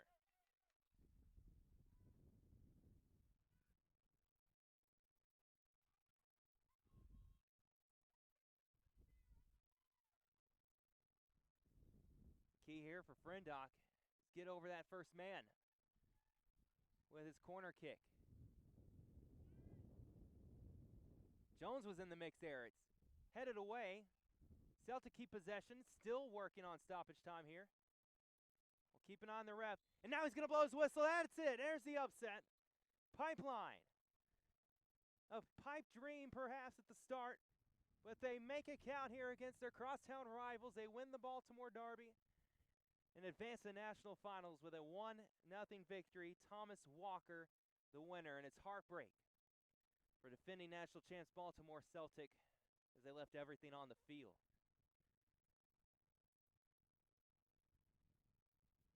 Tough game. Came down to the wire, but it will be Pipeline Black that prevails. Moves on to the Under-17 Boys Championship match. From everyone here at Turbo Sports and USYS Soccer, I'm Tyler Sloan saying so long here from Frisco, Texas.